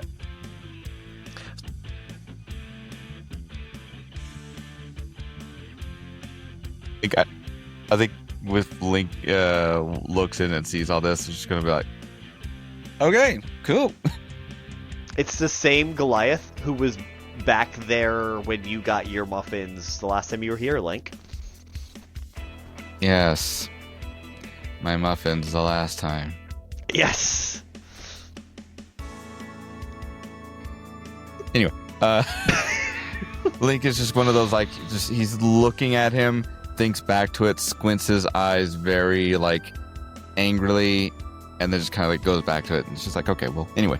And probably would approach Lemon, but in a way that it's like, excuse me, don't mean to intrude. Oh no, you're fine. Had a question. Hi, let me actually introduce myself. My name is Mystery Link. A lot of my friends know me as Link. Nice to make your acquaintance. He's going to stick his tabaxi paw out to you to shake your hand. Yeah, he just holds out his little hand. Lemon Little Tart. Nice to meet you. Oh, nice to meet you as well. That Lemon. Why does that name sound familiar to me? I'm a private investigator, so... think we'll just have like a little bit of a befuddle. It's like, I've heard your name before. I just don't remember where. I generally am kind of good with names, but I know we've not made any deals, or you've not made any deals recently that I'm aware of. You wouldn't happen to know a friend, what is that, a person by the name of Sauce, would you? No. Okay. Well, that pretty much cuts things down. Any hoozles. Yeah, no, I just wanted to ask you something. And he's going to turn over to the slightly larger fairy next to you. Be like, that's Pomelo. Okay, cool, got it. I know I have a friend of mine who is also you probably wouldn't want me. Well, we're not going to say his name, but he's also a fairy. So it's just like I had to ask the question because like I don't know the whole thing, and I generally don't go into the Fae very often. Cut to the chase. I'm gonna go get some margaritas. You guys sound like this is a margarita conversation. And Jedediah goes upstairs. I swear to God, if you come near me, Jedediah, I will kill you. I'll give him to Pomelo. It's fine. Okay. No, that was pretty much about it. I am sorry. I just didn't want to. I had to ask the question, and then I saw the whole shenanigans going on here, and I just I just wanted to say hi and introduce myself. I will also make note that Link, when he did shake his hand, you would have seen that for the most part, his fur is still over the top, but he had gloves on the under part of his hand. So when you made contact with him, you were only touching the gloves. And so he was just like, he's just going to kind of like rub his hand and just kind of like close up a little bit. It's still a little interesting for him to get used to having a thing of that nature on his hand. And he's just going to look at it kind of like irritated at it, but he's like, yeah, no, that was pretty much about it. I just had to ask the question. What's the paw? What's going on there? I'm just being a little precautious at the moment. Yeah. Yeah, it's just one of those like I don't want to accidentally. Are you infected? Crystals. Random voice that just comes out of nowhere in a very threatening manner. Yeah, kind of a dick. Very much in a like, hey, I'm going to threaten your loved ones and all that good jazz. You know, I called them a parasite to their face. It was incredibly funny. The best part was that if they had just continued on with the negotiations of being more like, here's what I can offer you, you know, they probably would have gotten me, but then they just, you know, overplayed their hand. I was like, okay, well, I already know what you are at this point. So, but yes, no, I think I think we're pretty much talking on the same bit. Yeah, I would rather never meet them again. Yeah, I also thought that they were Phyrexians, but glad that's something we ain't got to worry about. That would have been really scary. I don't know what that means, but okay. It does. You know what? We're just not gonna. It's a problem that we'll never have to come in contact with. It's fine. Okay, I'll take your word for it. Right now, I'm just worried about the city falling. Wait, what? Don't worry about it. Can you fly? No, you're Tabaxi. Do you have spells that let you fly? Yeah, no, I generally put teleportation circles randomly in spots just because out of my own convenience. You'd be surprised how like people give me like weird looks that I just put this there and then I walk through and leave to wherever else I go. But I mean, I like you know, being able to drop by wherever I want to whenever it's convenient. That's fair. Do you happen to have one that's away from the city? Where to? Anywhere but here. Yes. Okay, no, not directly down below. Yes, but elsewhere. How far away do you don't worry about it. It's very far away. Very far away. You saying this makes me kind of concerned. Don't trust the government. And I mean, technically speaking, I am the government, but not the government. Oh, so you're here. The problem. Okay, never mind. Not the government here, but like a government elsewhere. Okay, no, that's fine. Government here, no. terrible. I'm sorry. It has been a week. The city is going to tell me fall. about it. I'm giving very few fucks recently. You keep saying the city. Is this like a metaphorical thing where like... No, it's literally going to fall.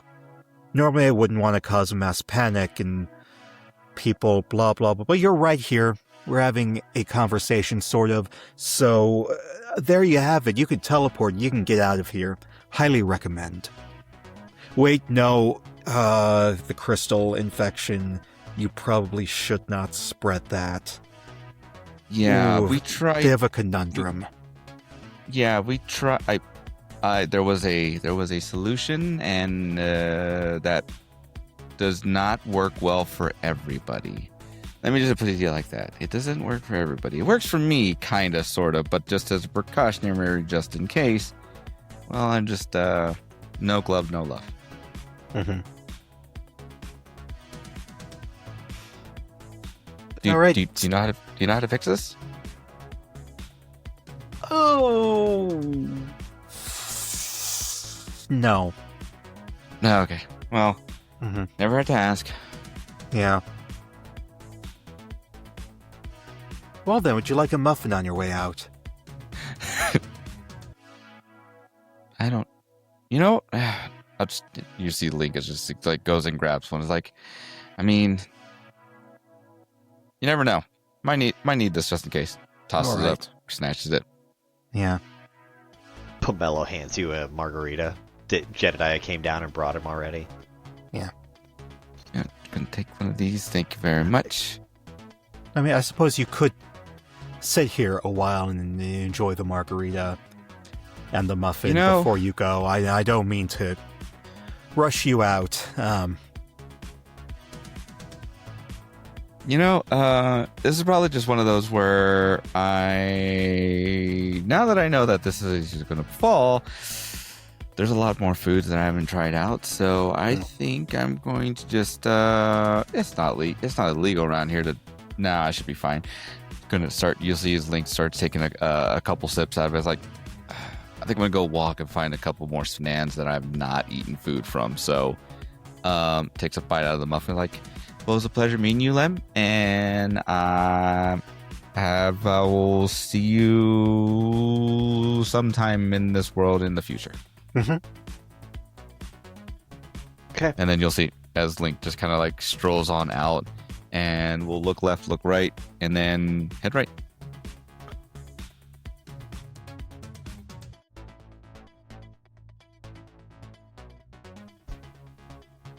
As Link leaves, Lemon, that was a little weird.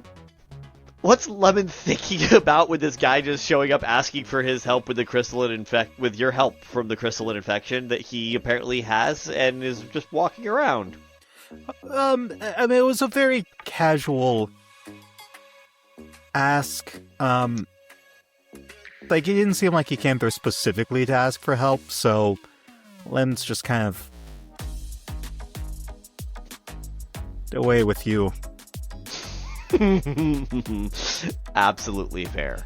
Like, he seems to have the protection, no love. So, I mean, it seems to be working. He like kind of looks over his hand, not infected. Kind of curses at himself for not paying better attention. One thing that you did notice is he was more like Tommy and less like the other infected you had seen in the quarantine zone when you guys came out of.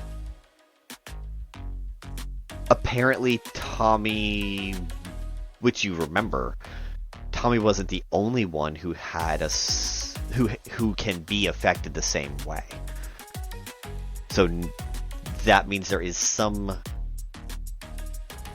kind of objective that this thing is actually after. Mm-hmm. So far, it sounds like it's the same objective as what they told Tommy, and it's to what you experienced when you were in Tommy's head. But they're getting more aggressive about what they're doing if they're grabbing another Tommy, so to speak. Yeah. How many other Tommies could be out there? Okay, before Mystery Link gets too far, Lem is going to rush out and say, Come back here, come back here. What? Yeah, come on, sit down. Okay. Link's just gonna like stop, turn around, just kind of like walk over and sit down. It's like, yeah, yes. Lem pulls out a deck of cards, and I'm sure it gives off this grody aura. What do you got there? This is how I helped a friend who was in a similar situation. Let's see if it'll work again. Hold on. It can be wait. dangerous, but what do I have to lose at this point? I will be drawing 2 cards, he announces. The first card is Balance. Face down as you're flipping over for Link, or face up so that Lemon is the recipient of the... I guess since he doesn't really know how it works. Okay. So first he's just going to draw for himself. Okay. Because he's just expecting to, like, if he gets a wish or something, then he can just wish for it. That's fair. Because he also was just burned by it too. Correct. So he also doesn't want to risk giving somebody else disadvantage for 3 days. That's fair. So valid. So, first is Balance. Okay. You can increase one of your ability scores by 2 to a maximum of 22, provided you also decrease another one of your ability scores by 2. Mm-hmm. Alternatively, you can choose not to adjust, so I'll worry about that later. The second card is the Gem. 25 pieces of jewelry worth 2,000 GP each, or 50 gems worth 1,000 GP each appear at your feet. So, Link, you just see this table filled with gems of all varieties. So after what is he that, pulls a 50,000? You have 50,000 gold, essentially. So looking at the deck and then seeing as Lem does that, can Link ascertain as to what this deck is?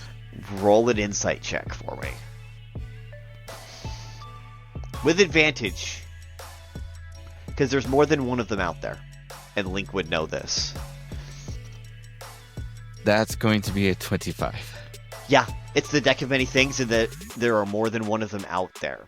The design on the back tells you who built the deck. The design on the back of these cards is keyed into Timora. But it's an old symbolism, which is why they haven't noticed that it was that it was the deck from Timora yet.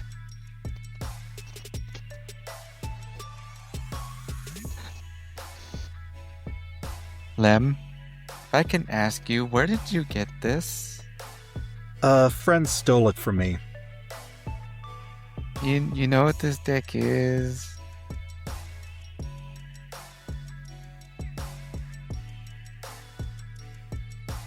It's okay if you don't.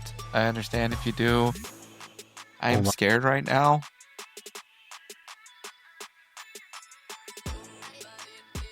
It's okay. The name, no, I don't. This It's is fine. the deck of. This is the deck of many things. I'm going to draw I've one seen. more card. Lemon, you draw that card. Is Link gonna steal the card from Lemon before Lemon can fully look at it and ascertain the powers? It's just one of those, like, it's gonna, like, go and then stop midway. It's like, damn it, it's already pulled.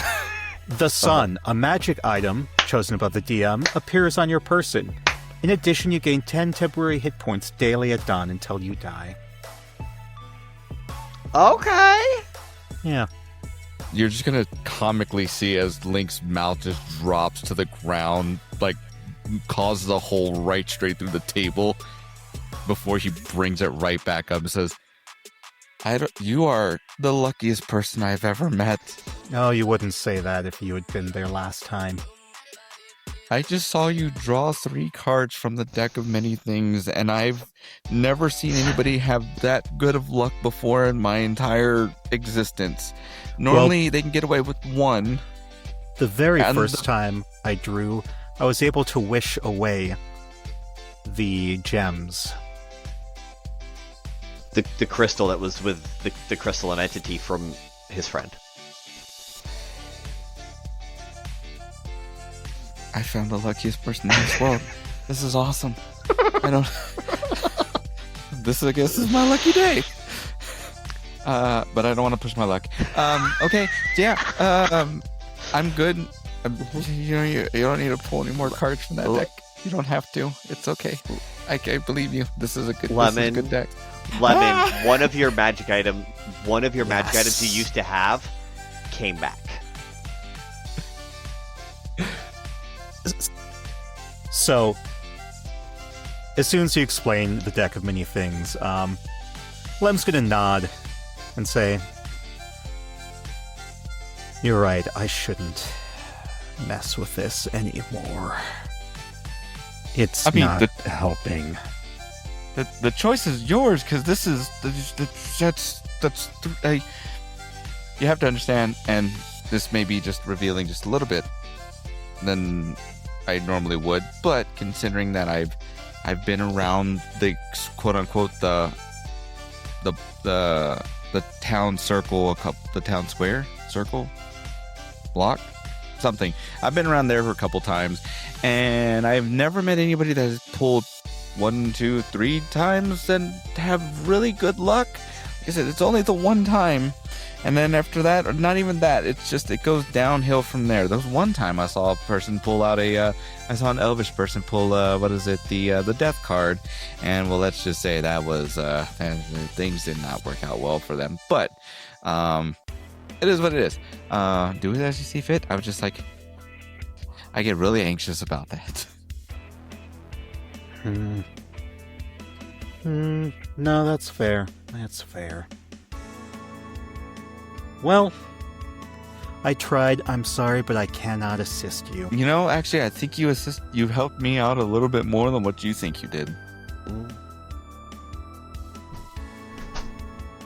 You let me know that there is some luck in this world. I found the person with most of it, and I'm gonna figure out a way to get rid of these damn crystals. That's what I'm gonna do. That does not involve me dying again. All right. Pleasure to make your acquaintance. And if you ever need a deal, don't be afraid to call. Happy to help broker one for you. Okay.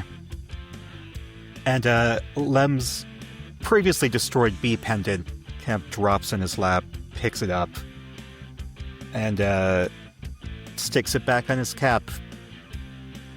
Well, at least that came out of it. That's a really gotta cool get hat. my shit together. Thank you. You're welcome. All right, now I'm going to go off to test out all this food before the city comes crashing down. So you have yourself a good day, Lem. Take care. Take care.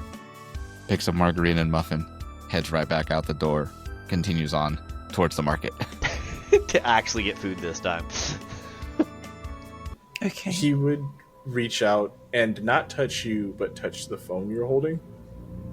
And as he looks up at you, he's going to cast Detect Thoughts. Okay. I'm going to bolster it. You're okay. With my detect thoughts. If we both cast detect thoughts like friendship rings and put them together, like have them plan it. Does that affect anything at all? I would like to spend a fuckery point, Eric. As Aransa's over there playing with her phone. Okay. You have a choice on how this can work, Jenna. A. There is no saving throw for the entity for the deeper dive of Detect Thoughts.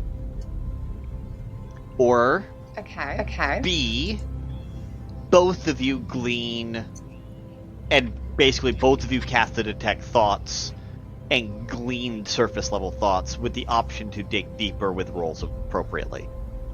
I like the first option personally. Tack, but what are your thoughts? The first option was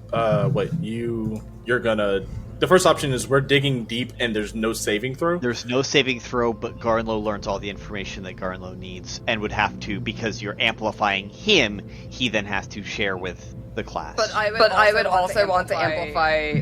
Is it just a pretty picture, or is it a promise? Right. Yeah. I'm gonna picture a promise. I'm gonna ask some questions. Like, I'm not gonna just walk into it. Cool. Also, I don't know if it helps, but my DC is 1, but I'm imagining that he has like a much better DC. So I think we're gonna go with that first option. Okay. I need Emily. I need you to roll me a percentile. Yeah, please. cool. I was gonna say my save DC is a 24. I was nervous. It's like, please don't do this. Beep. You back there playing Snake? What is happening? The sounds are really pretty. Boop, beep. It's a 70. A 70. Yeah. Okay. What is 70% of immortality? Not good enough.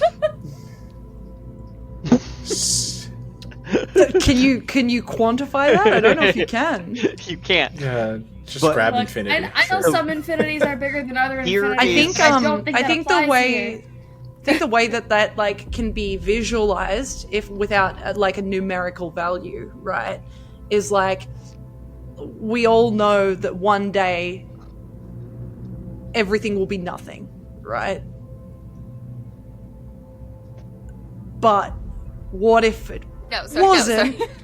Yeah, don't. Hold on, wait. Now I'm scaring myself. I'm going close to my lines and veils. I'm scared of space. So I was like, hold on, wait, what do you want to show me here? Sweaty. What is that but really void? sweaty. Yeah, you're right. Okay, no. Okay, so I guess it's one of those things, right? 70% of immortality is like the sun never ever setting. Except until I know a place like until you're not looking. That's what it's like. You don't see this. This is not a vision that I'm showing you, but that's the answer to your question, Eric. Yes. So what Garnlow's gonna see, and this is stuff that I'm not even sure Emily has read that I've sent. Oh no. Which is so much, by the way. So, Garnlow, you see the past tens of thousands of years from this entity's perspective. So this is this is not necessarily an immortal being that you cannot kill, but rather has lived an immortal life so far. But the first thing you see as you go through and you go backwards through their mind, through their thoughts, as they're looking and go through and dig through their brains, because this is Sauce amplifying this. So you are garnering memories, not just thoughts. That's why there was no saving throw, because you are grabbing more than detect thoughts normally allows. You gain all the current thoughts, which I will let Emily do here in a second, but you also gain all of the memories.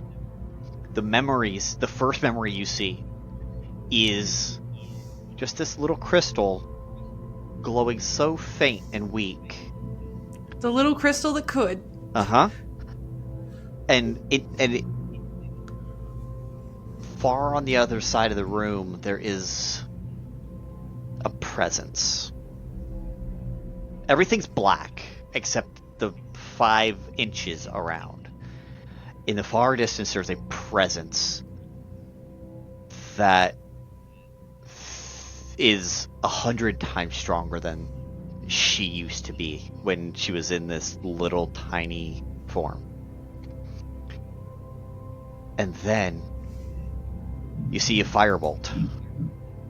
Then you see a firebolt get split in two and go into the eyes of this creature. You see a tiefling female grabbing paperwork off of a desk and running out of a door that just appeared.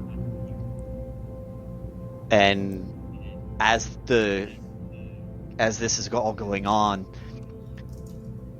you see the crystal explode and skipping through the ground to the outside.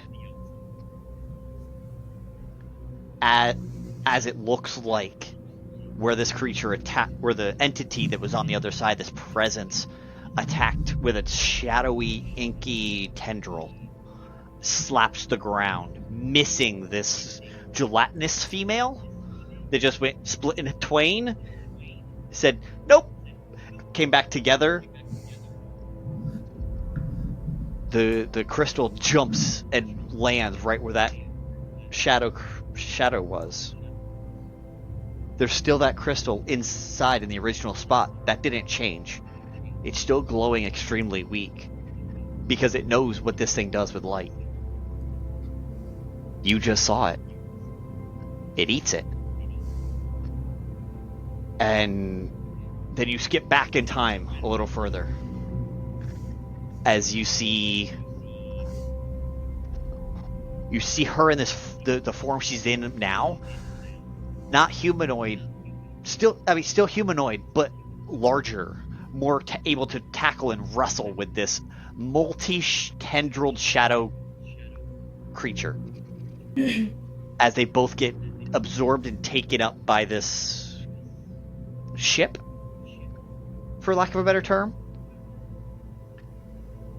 And before that, I'm not trying to break your thing, so I'm going to be very, very quick with it.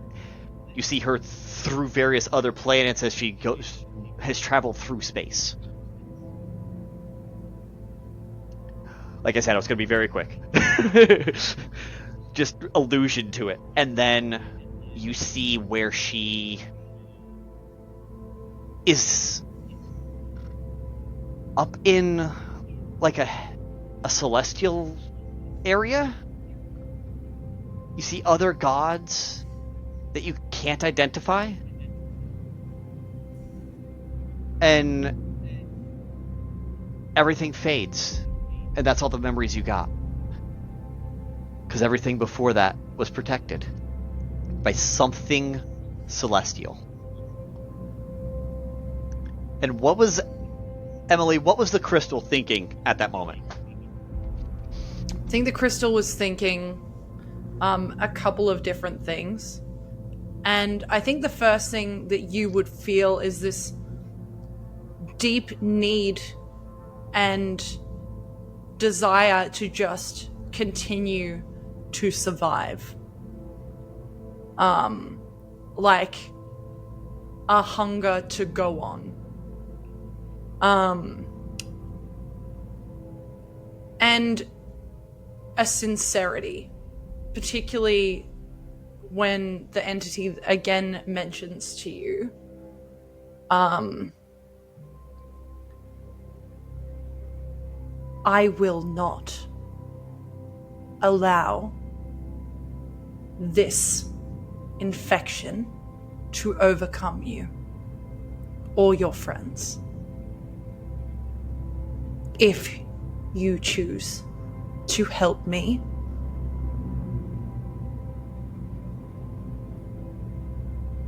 and you would feel this sincerity. I think the other thing you would think, you would hear as a thought is, it's not an I need these people. It's a I want them. I want them to join me.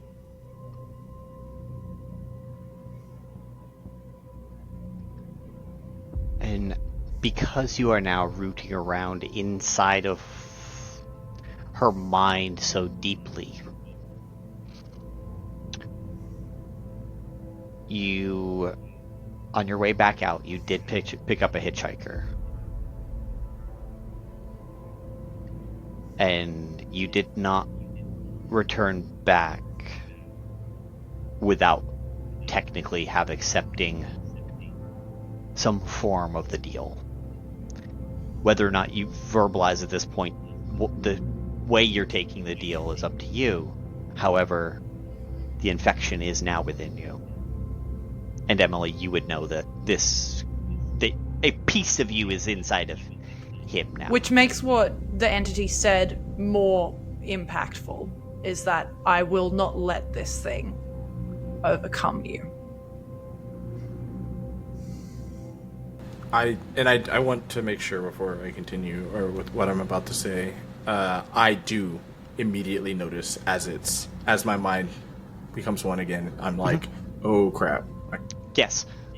Boss also, I feel like, would immediately notice this as being telepathically synced with all of her best friends. And I think she's going to physically hiss. Oh, yeah.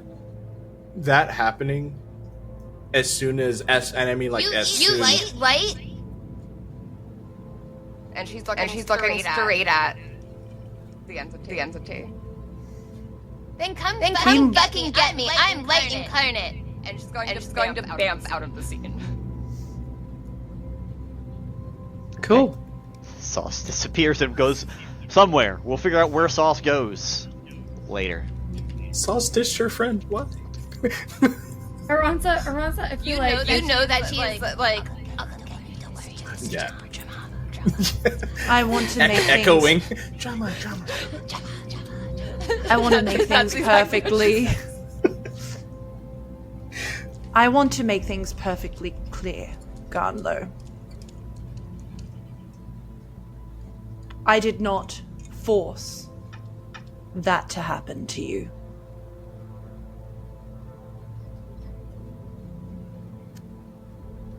But delving into my mind is known to have consequences sometimes.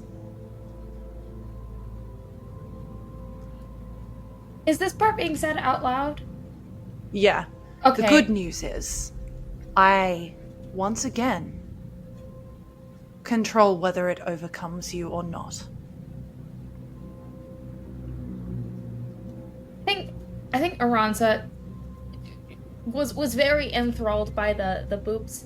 But once the conversation shifted to being out loud and like the verbiage shifted to being like infected and overcome, Aransa immediately kind of like tunes in and is like, I don't like that. And I think it's you see Sauce's hand appear, and if you take it, you can be teleported, whatever. I think Aransa is going to attempt to transform into dragon form intentionally this time. Okay. To like protectively bat friend backwards. Okay. Go ahead and do a wisdom saving throw to see if you have the control yet. Okay. The higher you roll, the better, of course. Look. You're doing great so far.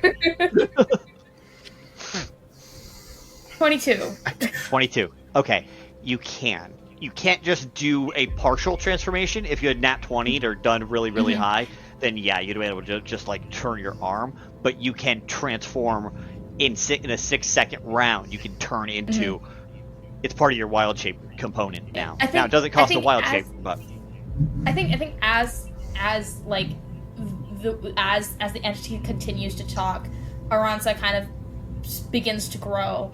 And as you say, like, I will not let this overcome you, I think Aransa then puts their fully formed dragon arm out and tries to, like, push Garnlow back. Yeah. There is no resistance from this. Garnlow will take a couple steps back, not touching you.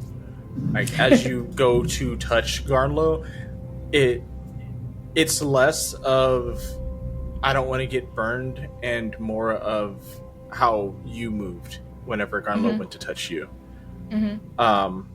You'll take a couple steps back.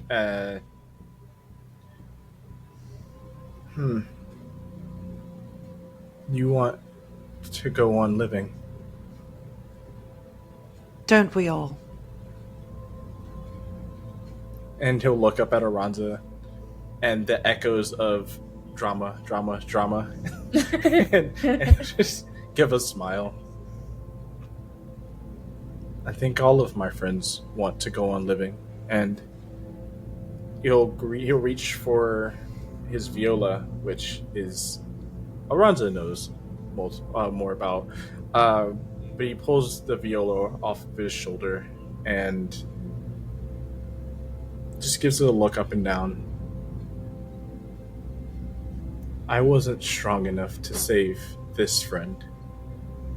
And with saying that, he'll just look at it, and as he pulls across the strings, it kind of sounds like the sound that mantises make when they flap their wings really quick.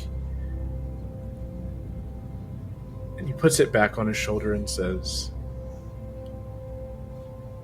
"You said with you, I could save everyone." Yes. I don't feel that that's all you want, but what can I give you in return? Since you would be saving all of my friends.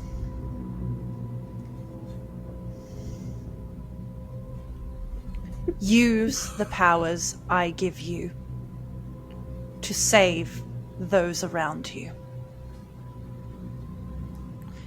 You embracing my power keeps me going. That's what you can do in return. That is all. Aransa's literally growling, like snarling. What? And then you never feel that loss again. What is... God. What is the... Hopefully you know where I'm getting at with this, DM. What is the lighting around us? Are we like completely sun beaming down on us? It's rough. It's a little after noon. Okay, so we're completely lit up right now. Yeah. Very minimal shadows. I mean, you could get into a hole and like sneak into a way to shadow, but Aransa's casting a pretty nice shadow. Is your hand by any chance a little off the ground, or is it flat? Aransa's? Aransa, yeah. It's a little off the ground. It's like the I'm driving and have stopped too far energy, or stopped too fast energy. Just a little off the ground. Oh, it's mom arm. Your it's mom arm. Yeah. I'm attempting to physically nope you, and it's not working. He is going to walk into the shadow of your arm, and as soon as he walks into the shadow of your arm, he just vanishes completely. He will reappear, but he'll reappear with his back to the entities. From this point on, you are my new friend, and I protect all of my new friends, and they get what they want, as long as you don't hurt others. So, and he'll reach back and place a hand on your shoulder. What do we do next? Hand on top of yours. Well, I guess we'll find out.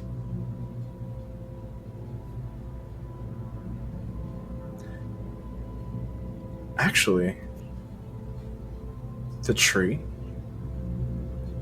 my friends, I think they need me. And he's gonna look back over the entity's shoulder at Aransa. I'm not too sure how much you're gonna see of me. I want you to know that you are growing to be. Actually, you're just growing. But you are one of my closest friends. I have a tier list, and like Sauce is way up there. Now that you've met Sauce, and like you're going up there to like where Sauce is. It's like really, really cool. I'm really happy to have met you.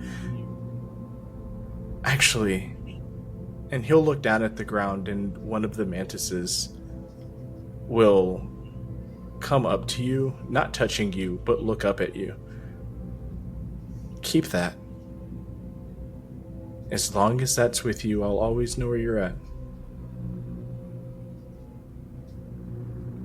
And as he says that, he'll give a smile to the entity. Well,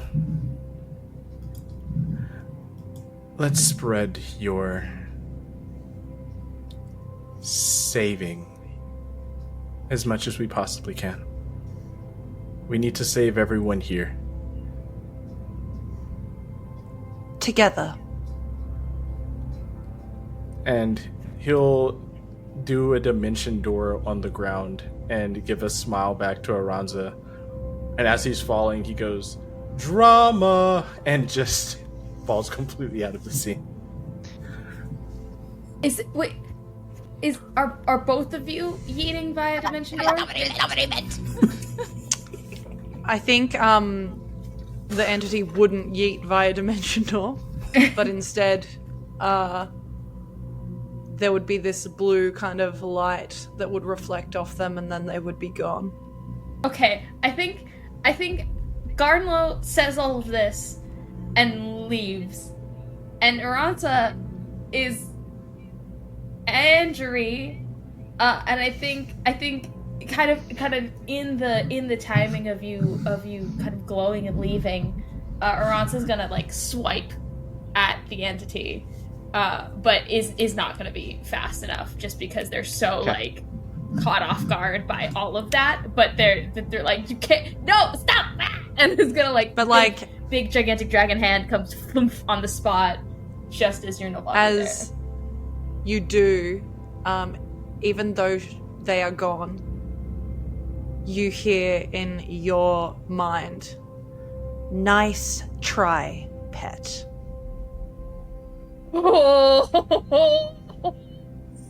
Above table, you be happy that I didn't hear that, because I'd have walked back dimension door. Hold on, who are you calling? That's my friend. You're new. You haven't gone up that scale yet. That's why it's telepathic. You can't hear it. I think Aransa's gonna roar real loud, like frustratedly, like essentially like screaming, but they are a dragon now. Yeah, I think they're upset because now also everybody left. They're not by themselves here. If I may, kind and benevolent GM, Sauce would like to transform into her beer dragon so that Aransa's not alone. And you're gonna go back to Aransa. Yeah. Okay. And we're gonna stop there.